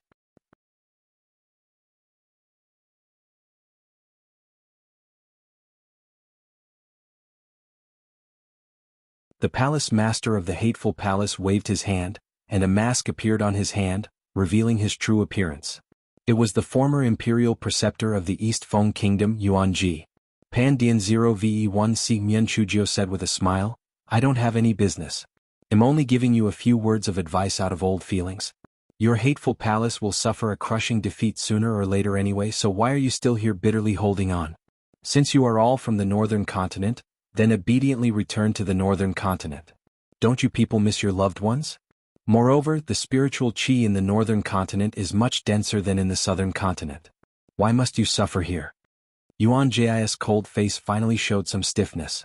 It was unknown whether it was because Yun Chuzhou had pointed out their identity in the northern continent, or because Yun Chuzhou was so arrogant. After a moment of silence, Yuan Ji said in a deep voice, Your Majesty Fenghua, since you know that our Lihan Palace has an extraordinary relationship with the northern continent, why do you have to resist stubbornly?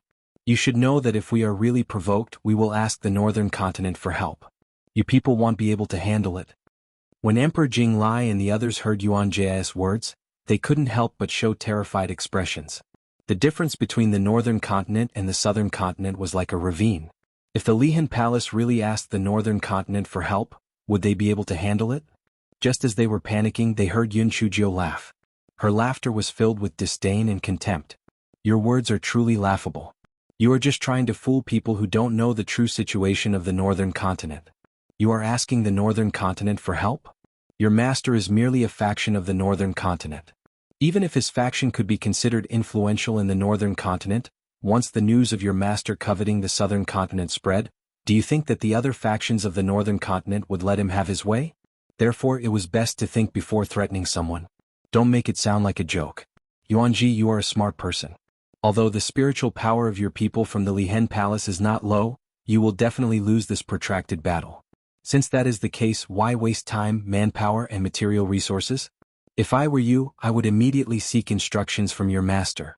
Instead of exhausting this part of the forces in the southern continent, it would be better to withdraw to the northern continent. At the very least, it would be a help. That's all I have to say. I'll give you 3 days to consider. If you don't withdraw your troops by then don't blame me for being rude. After all, my fiancé is a great killer. He does assassinations for no reason. It's simply too easy. After saying this, Yun Chuzhou didn't wait for Yuan Ji's reply. Instead, she turned around and returned to the camp with a smug look on her face, as if victory was within her grasp. Emperor Jinglai and the others were stunned for a moment before they chased after He Xingjiu with puzzled expressions. Damn it, they would never have dreamed that this girl would actually try to persuade the Lihan Palace to withdraw their troops? Stop joking. If her words could make the Lihan Palace withdraw their troops, they would call her their ancestor. Yuan Ji stood where he was. No change could be seen on his face, but he sighed deeply in his heart. All these years of planning would probably go down the drain. If he were the pavilion master, he would also agree with what that little girl said. Right now, the hateful palace had already become the public enemy of the southern continent. If this stalemate continued, it was only a matter of time before they would return in defeat. Since that was the case, he might as well retreat to the northern continent. At the very least, he could preserve his strength. Moreover, the pavilion master might not be able to obtain what he wanted. Since that was the case, there was no point in continuing this stalemate.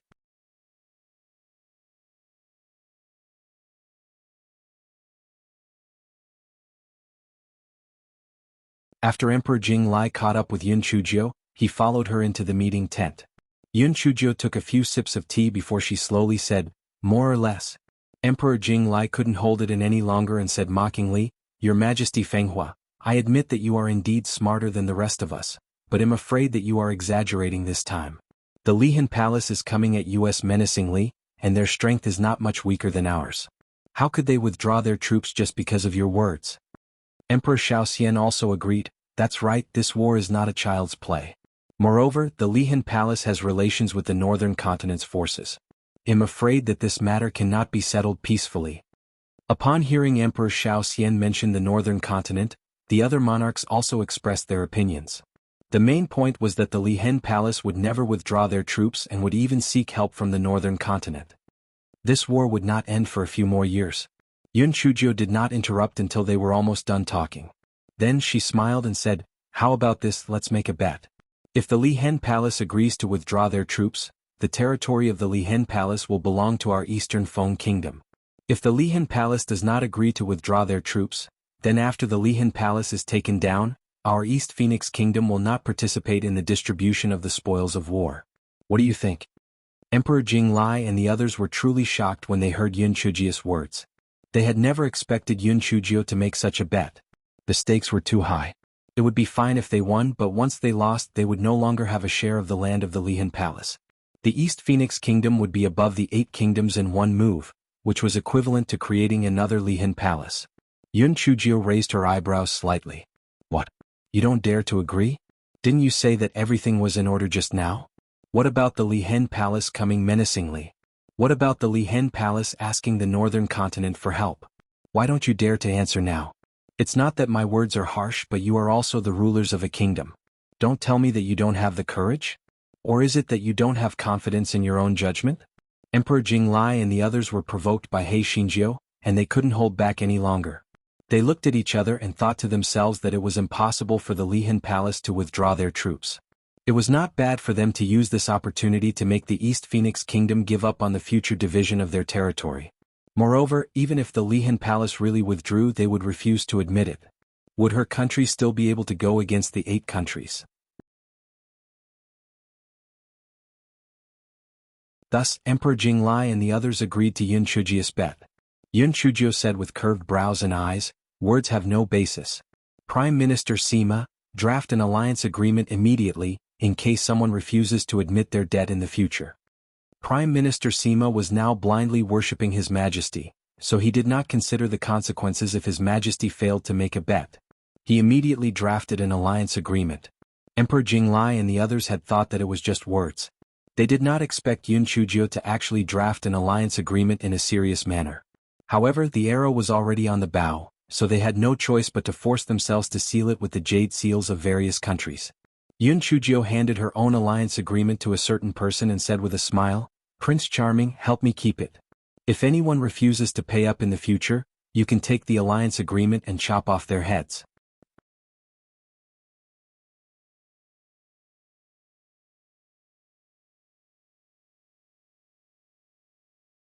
Chapter 3686 had fallen into a pit. Jinglai Di and the others were instantly dumbfounded.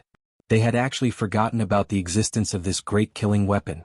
If the hateful palace really withdrew their troops, this great killing weapon wouldn't just stand by and watch them break the agreement. Even if he couldn't fight against 4 hands with 2 fists, he could sneak into their imperial palace and take their lives at any time. This was truly a death sentence. At this moment, Emperor Jinglai and the others finally came to a realization. Could it be that they had fallen into a pit?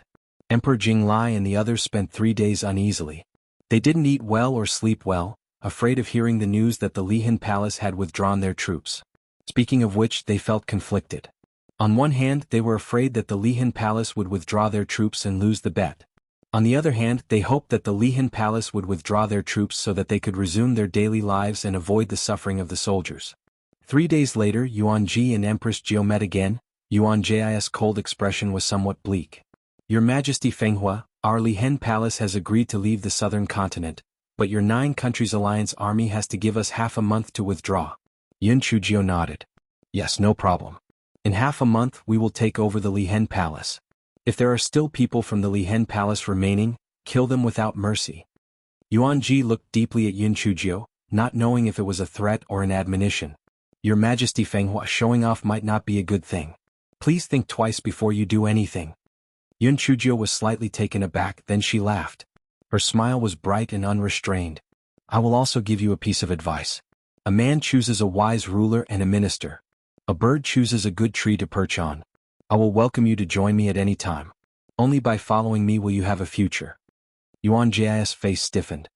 He had never dreamed that Yun Chujio would be so arrogant to such an extent. He would join her? He, as a protector of the 9 pavilions, would join her? What a fool's dream. Yuan Ji clearly did not have any intention of entangling himself with Yun Chujio. He turned around and returned to the camp of the Lihan Palace. Emperor Jinglai and the others were all stunned on the spot as if they had been struck by lightning. It was over. They had really fallen into a pit. It was still the kind of pit that would last for 10,000 years. They had finally gotten rid of that wolf from the Lihan Palace, and now they had nurtured the East Phoenix Kingdom into a tiger. Could they still have a good life in the future? Yun Chujio said to the 8 people with a smile, "Let's go. Today is a good day to celebrate. Let's go back and celebrate." Emperor Jinglai and the others were not in the mood to celebrate. They wished they could bang their heads against the wall right now. However, they felt a certain someone's cold gaze and could only reluctantly go to the meeting tent. Soon, someone served the food and wine.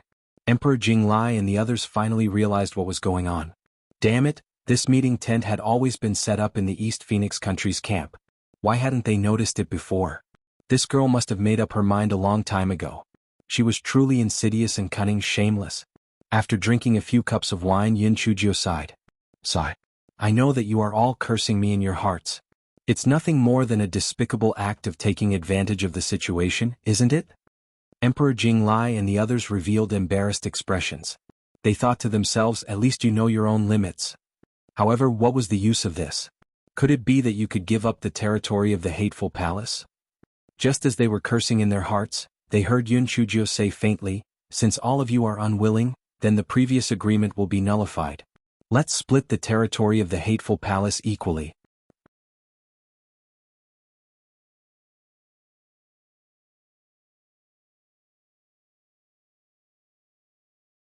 Chapter 3687, I am thinking of the big picture. Emperor Jinglai and the others couldn't believe their ears.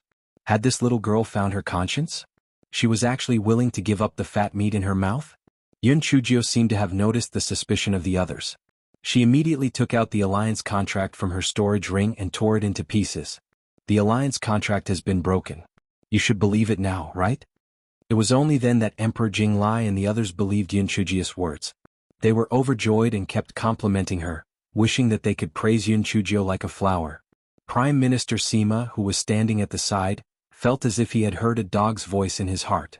Had their emperor gone mad, or was he stupid? He had actually given up this good opportunity to surpass the 8 nations? After Emperor Jinglai and the others praised He Xinjiu, they suddenly felt that the dishes were fragrant and the wine was thick. They were in a great mood. Everyone, the Lihan Palace will retreat in a few days. How do you think we should divide the forces of the Lihan Palace? Yun Chujio said with a smile. Emperor Jinglai immediately said excitedly, our transformation heavenly kingdom won't fight with everyone. We just need to divide the area near Lotus City to our transformation heavenly kingdom. Hearing Emperor Jinglai's words, the kings of the other countries immediately had ugly expressions on their faces. Your Majesty Jinglai, do you take us for fools? There are 2 spirit mineral veins near Lotus City, which are the richest places in the territory of the Lihan Palace. Why should we change the heavenly state for you? Emperor Jinglai argued with a red face. Why? Because our change the heavenly state has contributed the most this time. Naturally, our change the heavenly state should be the first to choose. Pui, you shameless bastard. How can your transformation heavenly kingdom contribute the most? Does your transformation heavenly kingdom contribute more than our Zhu heavenly kingdom? What does your Zhu heavenly kingdom count as? It's still our Hao heavenly kingdom that contributes the most. Lotus City should belong to our Hao heavenly kingdom. Yun Chujio chewed on the fruit and looked coldly at Emperor Jinglai and the others who were quarreling with each other. As expected, people could only share hardships but not wealth. Look, the Lihan Palace had yet to retreat and they were already fighting. Just as the 8 country emperors were about to fight, the teacup in Yun Chujio's hand fell to the ground. The sound of the teacup breaking finally made the red-faced Emperor Jinglai and the others quiet down. Then they looked at Yun Chujio in confusion. Yun Chujio said coldly, is it fun? Do you think there will be a result if you continue to argue like this? Emperor Jinglai and the others looked at each other unwillingly, but they did not say anything. Yun Chujio's tone became even colder. I can already foresee the future of our southern continent in the near future. Everyone will definitely fight over the division of the Lihan Palace's territory. Perhaps all 8 countries will participate in the war and in the end there will be chaos. At this time the Lihan Palace will definitely make a comeback. When the time comes we will take them down one by one. All of you will be waiting to become the ruler of a fallen country. Although Emperor Jinglai and the others didn't say anything, they were obviously not convinced. They felt that Yun Chujio was just scaring them. Do you think I am scaring you? Even if the hateful palace doesn't make a comeback, there will definitely be other forces from the northern continent that will infiltrate. The southern continent is like a piece of fat meat in the eyes of the various forces of the northern continent. They all want to take a bite out of it. If the southern continent were to fall into chaos, they would definitely infiltrate in all sorts of names. At that time, not to mention your throne, everyone would become slaves of the northern continent. Do you think that I made you sign the BET in order to take advantage of you? Wrong. Very wrong. I am willing to be a villain for the sake of the big picture.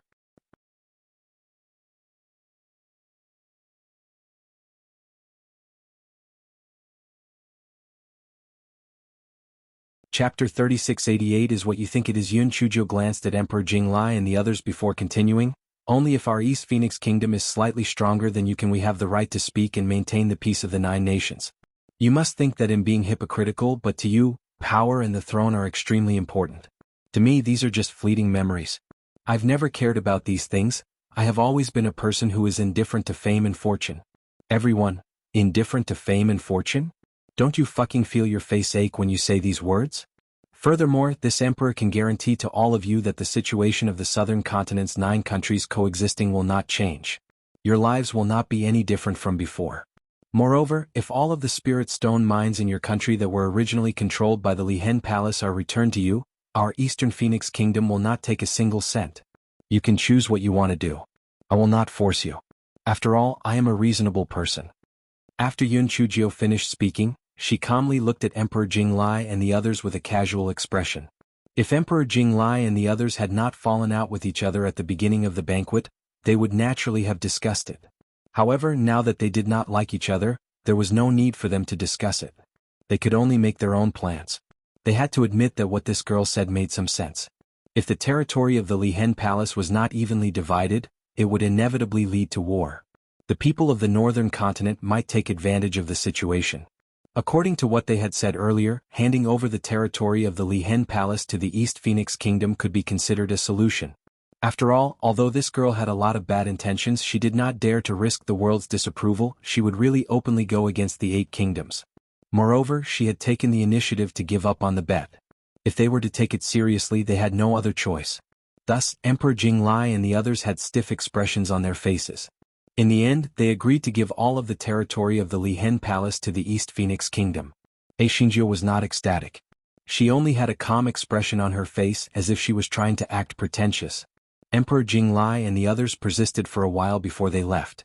After sending everyone away, Prime Minister Sima congratulated Xingjiu and asked suspiciously, "Your Majesty, aren't you afraid that they won't agree with you if you break the alliance agreement?" Xingjiu curled her lips and took out an alliance agreement. She said faintly, "The one that was destroyed is just a piece of waste paper." When have I ever made such a loss-making deal?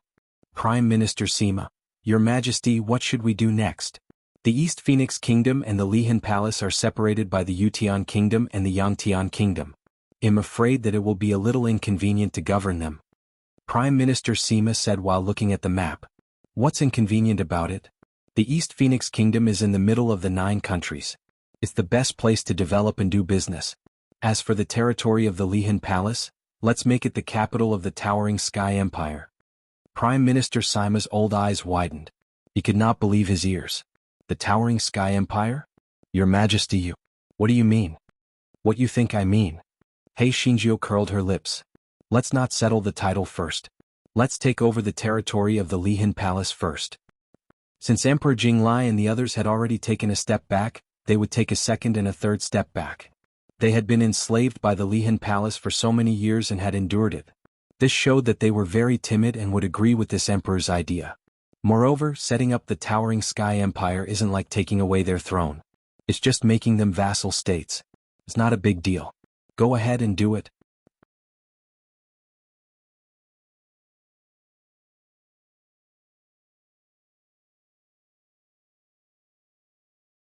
Chapter 3689. Atlas Empire Prime Minister Sima did not even know how he walked out of the meeting tent. He was truly stunned by His Majesty's step-by-step plan. The daughter of an official from a third-class country who had been brought back from a lower-class continent had actually become the female emperor of Atlas Southern Continent in less than 2 years. This was simply something that ordinary people did not dare to dream about. However, His Majesty had done it. His Majesty did not have any background, nor did she have any superb spiritual power. She had actually relied on her intelligence to strategize and unify Atlas Southern Continent. What kind of heroic feat was this? Prime Minister Sima only felt an indescribable excitement surging in his heart. It could be considered that he had been blessed by His Majesty. He was originally a prime minister of a third-tier country. Now that he was about to become the prime minister of Atlas Empire, his ancestral grave was really emitting green smoke. In the meeting tent, Shui Wuji clicked his tongue and said, "Little Sister Jiu, in terms of scheming, I am ashamed to admit that I am inferior.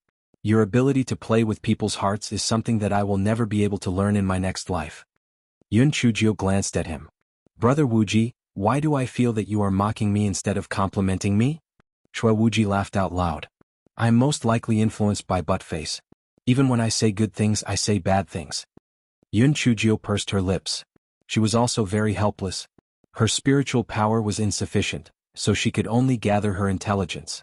If she didn't play some tricks, how could she quickly expand her power? How could she quickly make money? She still had to raise De Hua, that money-burning good-for-nothing. Half a month later, the people of the Li Hate Palace had indeed retreated from the southern continent. The people of the East Phoenix Kingdom took over the territory of the Li Hate Palace, so Yun Chujio naturally moved into the Li Hate Palace. This fellow was afraid that when the Li Hen Palace retreated, it would set up some sort of array formation in the palace. He searched inside and out dozens of times, and after confirming that there was nothing wrong, he moved in. When the Li Hen Palace retreated, not only did they take away all the good things in the palace, they even used barbaric methods to plunder a large part of the mineral vein. Yun Chujio had long expected this, so she was not too surprised. After all, this small loss was negligible compared to the long-drawn-out war. After another half a month, after the East Phoenix Kingdom had completely taken control of the situation, He Xinjiu sent the national letter to Emperor Jinglai and the other three. Translated into plain English, it read, "Everyone, we cannot have a leaderless army in the southern continent. After thinking about it, I am the most suitable to be the leader. Although I am a little young and I do not have enough experience, I am kind-hearted and I have a good fiancé. Therefore, I have decided to establish the Towering Sky Empire in 10 days. When that time comes, I will ascend the throne shamelessly. Do not think about objecting because objections are also invalid. Although I have always loved peace, I am not afraid of you if we really fight. Moreover, even if I become the female emperor of the Towering Sky Empire, your position as the ruler of the country will still be secure. There will be no harm to you. So just accept your fate. Finally, I would like to remind you to remember to bring a generous congratulatory gift when you come. Otherwise, I will be unhappy." When Emperor Jinglai and the others received the national letter, 5 of them fainted from anger. Although the other 3 did not faint from anger, they were still trembling from anger. This female Emperor Fenghua was really too shameless. The Towering Sky Empire? What happened to the peaceful coexistence? What happened to the agreement that the 9 nations would stand side by side? Wasn't this in turn turning them all into vassal states? Turning them all into her subjects? It turned out that this step was all planned by her. They were simply blinded by the lard oil in their hearts and actually thought that she was a good person. She was simply a devil who ate people without spitting out their bones.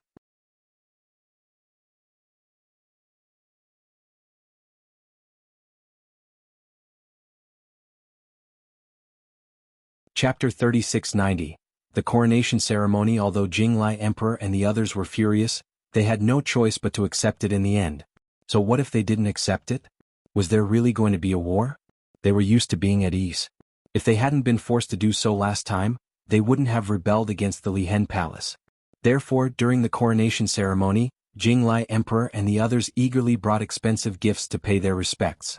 He Xinjiu's name had always been abandoned, and the name of Atlas Empire had been decided. This fellow was too lazy to give himself another title. She was still the peerless female emperor of the world, or the female emperor of the world. After the coronation, everyone knelt down and shouted, "Female emperor of magnificence is a peerless beauty in the world. Female emperor of the wind and flowers sink the fish fall the geese close the moon shame. Female emperor of zephyr is invincible." He Xinjiu felt that every pore on her body was relaxed. She was so beautiful that she could not be more beautiful. After the glorious coronation ceremony, He Xinjiu lived a blissful life of eating, drinking, and flirting with the gigolo. Unfortunately, a few days after the blissful life, Di Biming left with Shui Wuji and Enfeng. This guy waved his handkerchief and reluctantly sent Di Biming away. Then he put his mind on governing the country. Although Emperor Jinglai and the others were still honest, they might cause trouble one day. Therefore, He Xinjiu thought of a few ways to restrict them and arranged for Prime Minister Sima to do it. Prime Minister Sima was as busy as a top all day, but the old man became more and more energetic. He immediately went to do it. Seeing that the matter was progressing smoothly, Yun Chujio shifted her attention to cultivation. She counted with her fingers. It had been a long time since Wu Yun had formed a group to take revenge, so why was there still no movement? Although little Wu Yun usually absorbed some of the power of lightning, it was simply a drop in the bucket for a pervert like her. It was not of much use at all. Without the lightning, Hei Shinjio could do nothing but stare helplessly.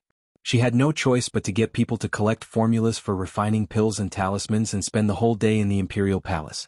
One day, while Hei Shinjio was hiding in the imperial study making talismans, a palace maid came in to report. "Your Majesty, Crown Prince Yun has something to see you about." The Crown Prince Yun that the palace maid mentioned was Yun Jichen. He and Prime Minister Sima could be said to be Hei Xinjia's right-hand men. Hearing that Yun Jichen wanted to see her, Hei Shinjio naturally agreed. After the two of them met, they exchanged a few pleasantries.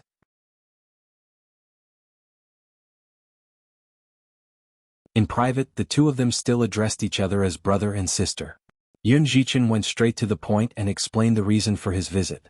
"Little sister Jio, in a few days the Yun family will hold the ancestor worship ceremony once every 10 years. Grandfather has sent a message and wants you to go back and attend the ancestor worship ceremony. What do you think?" Yun Chujio's eyes flashed. She naturally knew old King Yun's intention. It was nothing more than that she had made a fortune and wanted to show off in front of the ancestor's grave. It just so happened that this fellow had nothing to do recently and had not seen her grandfather and grandmother for a long time. It would be good to go back and pay respects to her ancestors and take a break. Therefore she nodded. "I miss my grandfather and grandmother a little too. I will arrange the matters at hand and set off in 3 days." Seeing that Yun Chujio had agreed, Yun Jichen was naturally filled with joy. Just as he was about to say something, he heard Hei Shinjio say, "Fifth brother, go down and prepare well. No matter what, I am still the Qingtian Empire's female emperor of glory. You know what I mean." Yun Jichen was stunned at first, then he understood the underlying meaning of this fellow's words. This fellow just wanted to go back and show off.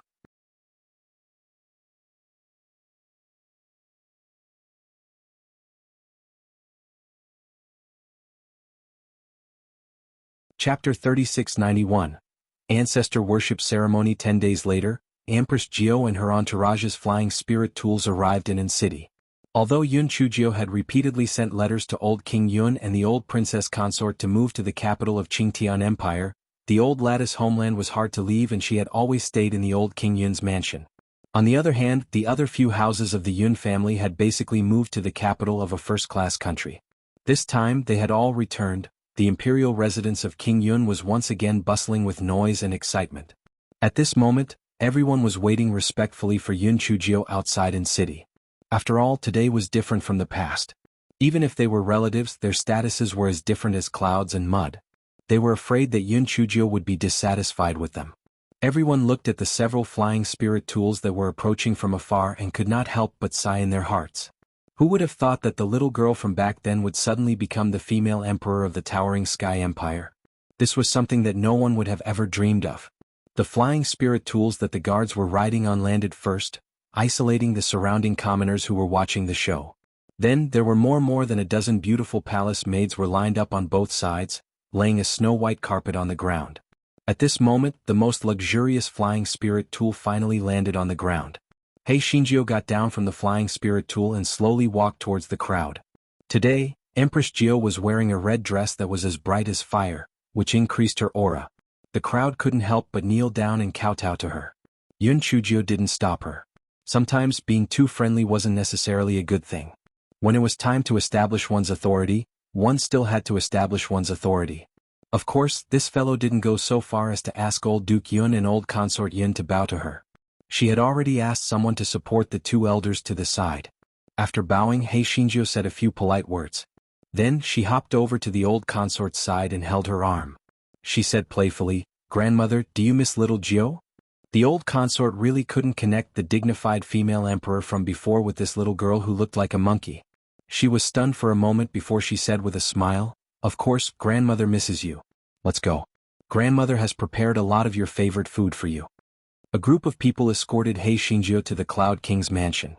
Hei Shinjio was somewhat moved by the fact that she had returned to the Cloud King's mansion.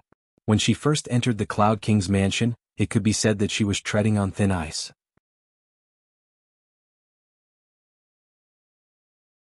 Now she was finally able to hold her head up high. When she came, she had planned to show off. However, when she really saw the people from the Cloud King's mansion, her thoughts of showing off faded and she felt that it was meaningless. She even did not want to go to the ancestor worship because this guy finally realized that the last time she went to the ancestor worship, she went to the ancestor's tomb in the middle of the night. If it was not for the black bead that woke her up, something might have happened.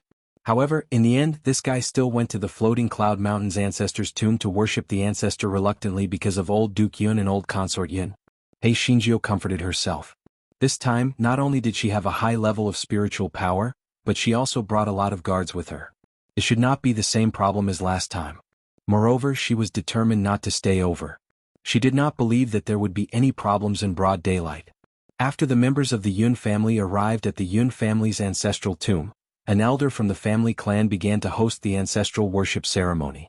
Hei Xingjiu followed the crowd like a puppet to pay respects to the ancestors. When the ancestor worship ceremony was more than halfway through, the elder from the family clan specially gave a scholarly speech. It was nothing more than praising Hei Xingjiu's achievements in a variety of ways, giving the Yun family face. Hei Xingjiu was originally a little drowsy. When she heard this, her eyes immediately widened. Oh my, there was such a treatment.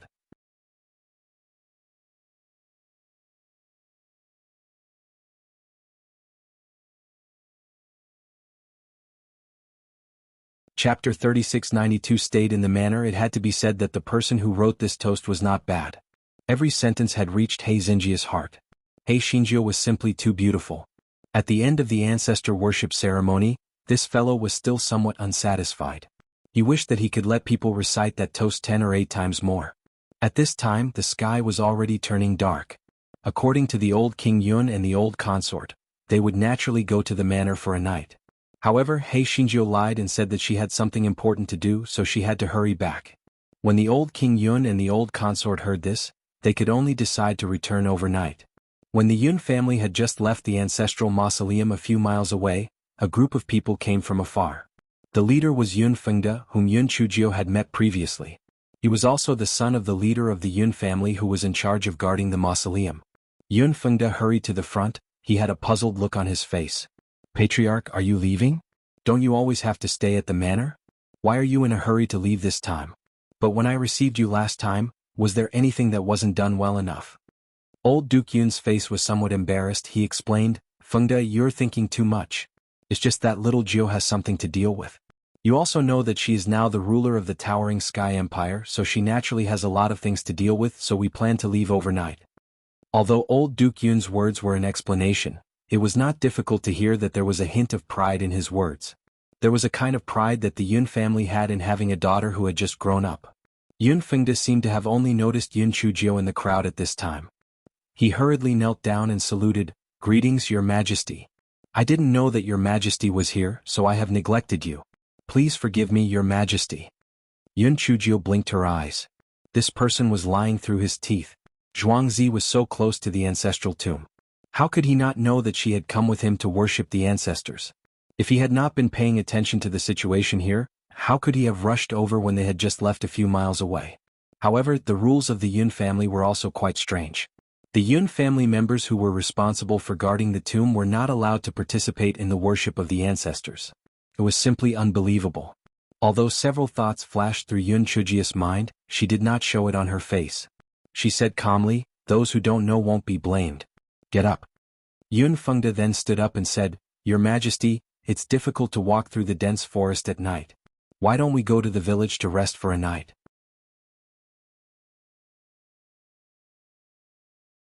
It's not too late to leave when the sky is getting brighter. Yun Chujiu was about to refuse when it suddenly started to rain. Yun Chujiu frowned. It was difficult to walk in the rain, but she was worried that her grandfather and grandmother would not be able to take it, so she could only stay the night. Therefore she nodded. All right then, we'll stay at the manor for the night. Sorry to bother you. Yun Fengde quickly said a few polite words and brought the group into the manor. The people of the Yun family stayed in the same guest house as last time, and it was very clean. As soon as everyone arrived, someone from the manor immediately brought hot water and hot dishes. They were the spirit rice, chicken, duck and fish eggs produced by the manor. Hei Xingjiu ate until her mouth was full of oil. She felt that it was not bad to stay in the manor for a night.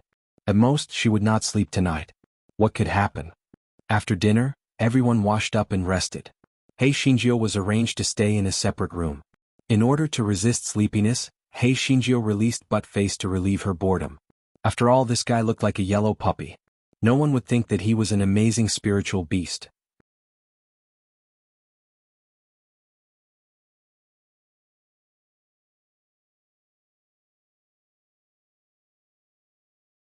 Chapter 3693 Re-entering the ancestral tomb. Buttface was suffocating in the spirit beast bag and was finally released. Naturally, the room was filled with fun. Yun Chujio couldn't bear to look at him. With his idiotic appearance, even if there was a sign of Cheongqi hanging around his neck, no one would believe that he was one of the four great fierce beasts Cheongqi. Buttface hopped around the room for a while and moved closer to Hei Xinjia's bedside. Originally, he was planning to jump onto the bed, but when he remembered the jealous nature of a certain person, he still obediently laid on the bedside. "Little fairy, it's already so late, why aren't you sleeping? Did you miss me?" Cheongqi said shamelessly. Hei Shinjio ignored this idiot. She lay on the bed and thought that since Yun Fengda insisted on keeping them here, he must have some kind of plan. What exactly was his plan? Seeing that Yun Chujio ignored him, Buttface did not give up. Instead, he felt that such a cool master was a rare good master in the world. Listening to Buttface's chattering by the bed, Hei Shinjio could not help but feel sleepy. She said to Buttface, "You guard well. You'll take a nap." Buttface immediately said obsequiously, "Little fairy, rest assured and sleep. I promise to guard you well." A moment later, Yun Chujio fell into a deep sleep while Buttface stayed by the bed dutifully. It had to be said that although this guy's brain was a little strange, he was still reliable. The patter of rain outside gradually stopped, and the full moon emerged from the thick layers of clouds. The clear light sprinkled into the room, making everything appear quiet and peaceful. When Buttface saw that the moon had come out, he could not help but be a little excited. He began to play with his own shadow on the ground foolishly, and for a moment he was having a lot of fun. At this moment, Yun Chujio suddenly sat up. Her eyes were empty and vacant, and she left the room like a ghost. She was so fast that Buttface did not have time to react. When Buttface reacted, he only saw an afterimage of Yun Chujio. Buttface was dumbfounded. What happened to the little fairy? Was she sleepwalking? He had never heard that she had this problem. Although Cheongqi was very confused, he was afraid that Hei Shinjio would be in danger, so he chased after the afterimage. Yun Chujio's figure was as fast as a phantom. Although there were people patrolling the manor, no one noticed that she had left the manor. Some people noticed Buttface, but seeing that he was only a yellow puppy, they didn't think much of it and let him run out of the manor. Buttface chased after her fiercely, and finally saw Yun Chujio standing in the Yun family's ancestral mausoleum from afar. At this moment, the Yun family's ancestral mausoleum was under the moonlight. It was indescribably strange. Buttface couldn't help but shiver.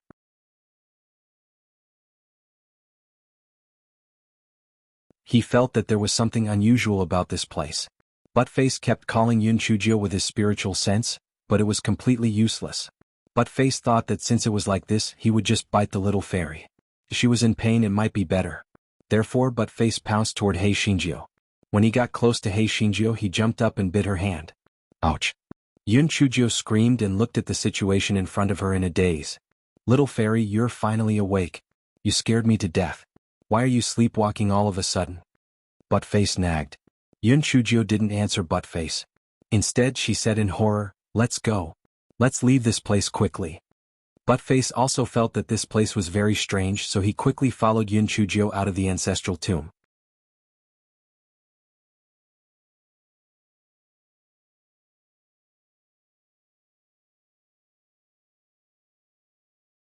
Chapter 3694. Meng Yanshou. There was only one thought in Yun Chujio's mind, and that was to leave this place immediately. If the first time was a coincidence, there was definitely something wrong with the second time. There must be some secret hidden in the Yun family's ancestral grave. However, she was not interested in finding out the secret. It was more important to leave this place as soon as possible. Yun Chujio originally thought that there would be some kind of trouble when she left, such as being trapped by an array formation or something crawling out of the grave.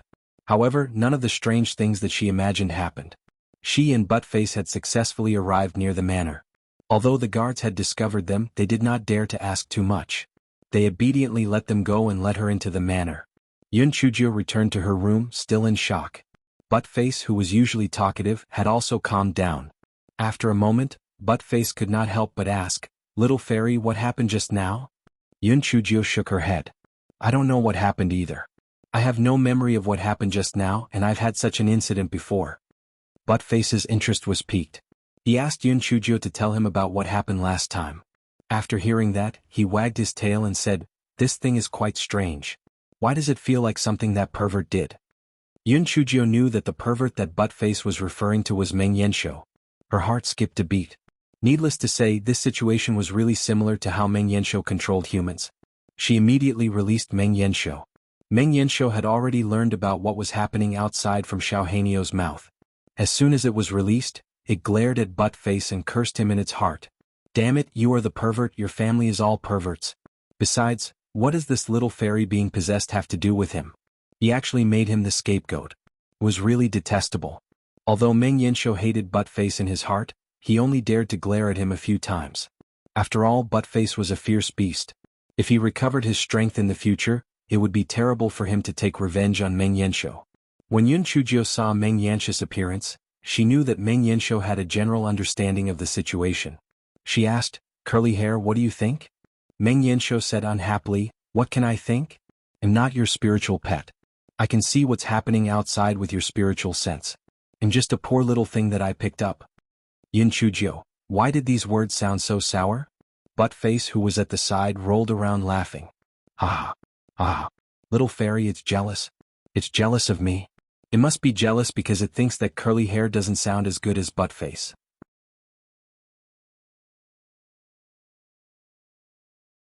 Meng Yanshou, well, in terms of name, it still felt that the black-hearted little girl was much better to it than this idiot. Buttface? Damn it, if it was given such a name, it would rather bang its head against the wall. Yun Chujio coughed dryly. "Curly hair, it's not that I don't want to accept you as a spiritual pet, but your main body is in the Tianyuan continent.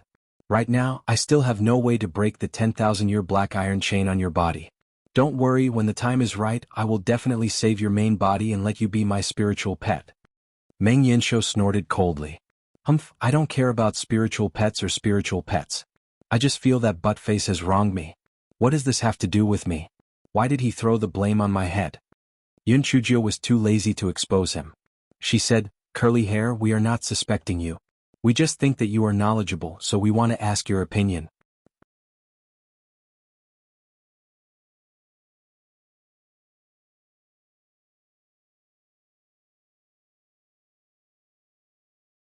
Chapter 3695.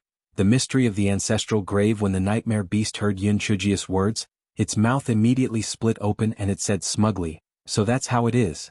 Then you've really asked the right beast." Meng Yanshou. "I've thought about it carefully just now. The 2 times you've come to pay respects to the ancestors were on a full moon night. Could it be that your Yun family's ancestors were lonely underground and wanted to find you to accompany them?" Scram? Yun Chujio kicked the Meng Yanshou to the corner of the wall. It was pure nonsense. However, there was one point that it made sense. The 2 times were indeed on a full moon night. Could it be that there was something in the ancestral mausoleum that only came out on a full moon night?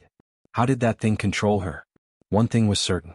That thing could only control her after she fell asleep. What was going on? Meng Yanshou limped up from the corner of the wall. He said mysteriously, "Little fairy, why don't you arrest Yun Fengde and interrogate him? I think he should know something. Otherwise, he wouldn't have insisted on letting you stay for the night." Yun Chujio held her chin and thought for a while. She decided not to alert the enemy first. She had a bad feeling that it was better not to see the light of day about the secret of the Yun family's ancestral tomb. She always felt that this was an extraordinary secret. Anyway, she would not come to worship the ancestors no matter what. Even if there was something fishy about the ancestral tomb, it would not bother her. It was not worth the risk. Yun Chujio kept her eyes wide open until dawn. Just after breakfast, Yun Fengde came over. Yun Fengde only said a few words to persuade her to stay. He also said that his father happened to be in closed-door cultivation, so he was impolite to Yun. Old Duke Yun exchanged a few pleasantries with him, and then the Yun family left the manor to return. On the way back, Yun Chujio remembered what Yun Fengde said in the morning, and her heart moved.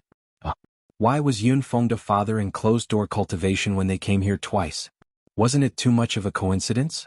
Thinking of this, Yun Chujio asked old Duke Yun unintentionally, "Grandfather, is Yun Fengde's father, that is, the manor head, absent every time he offers sacrifices to his ancestors?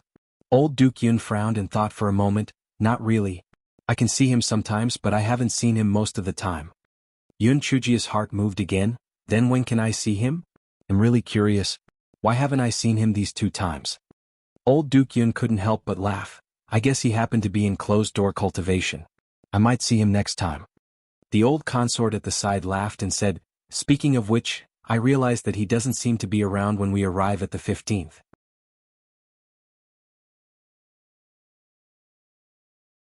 Little Jiao, you might be able to meet him the next time you come to visit on another day.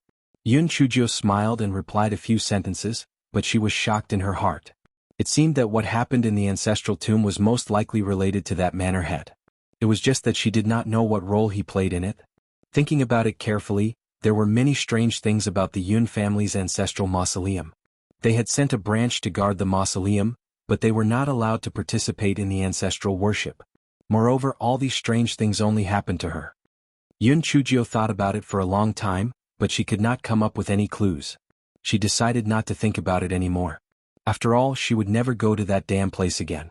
Yun Chujiao originally planned to stay in city for a few more days, but after receiving the voice transmission talisman from Prime Minister Sima, her expression instantly turned ugly.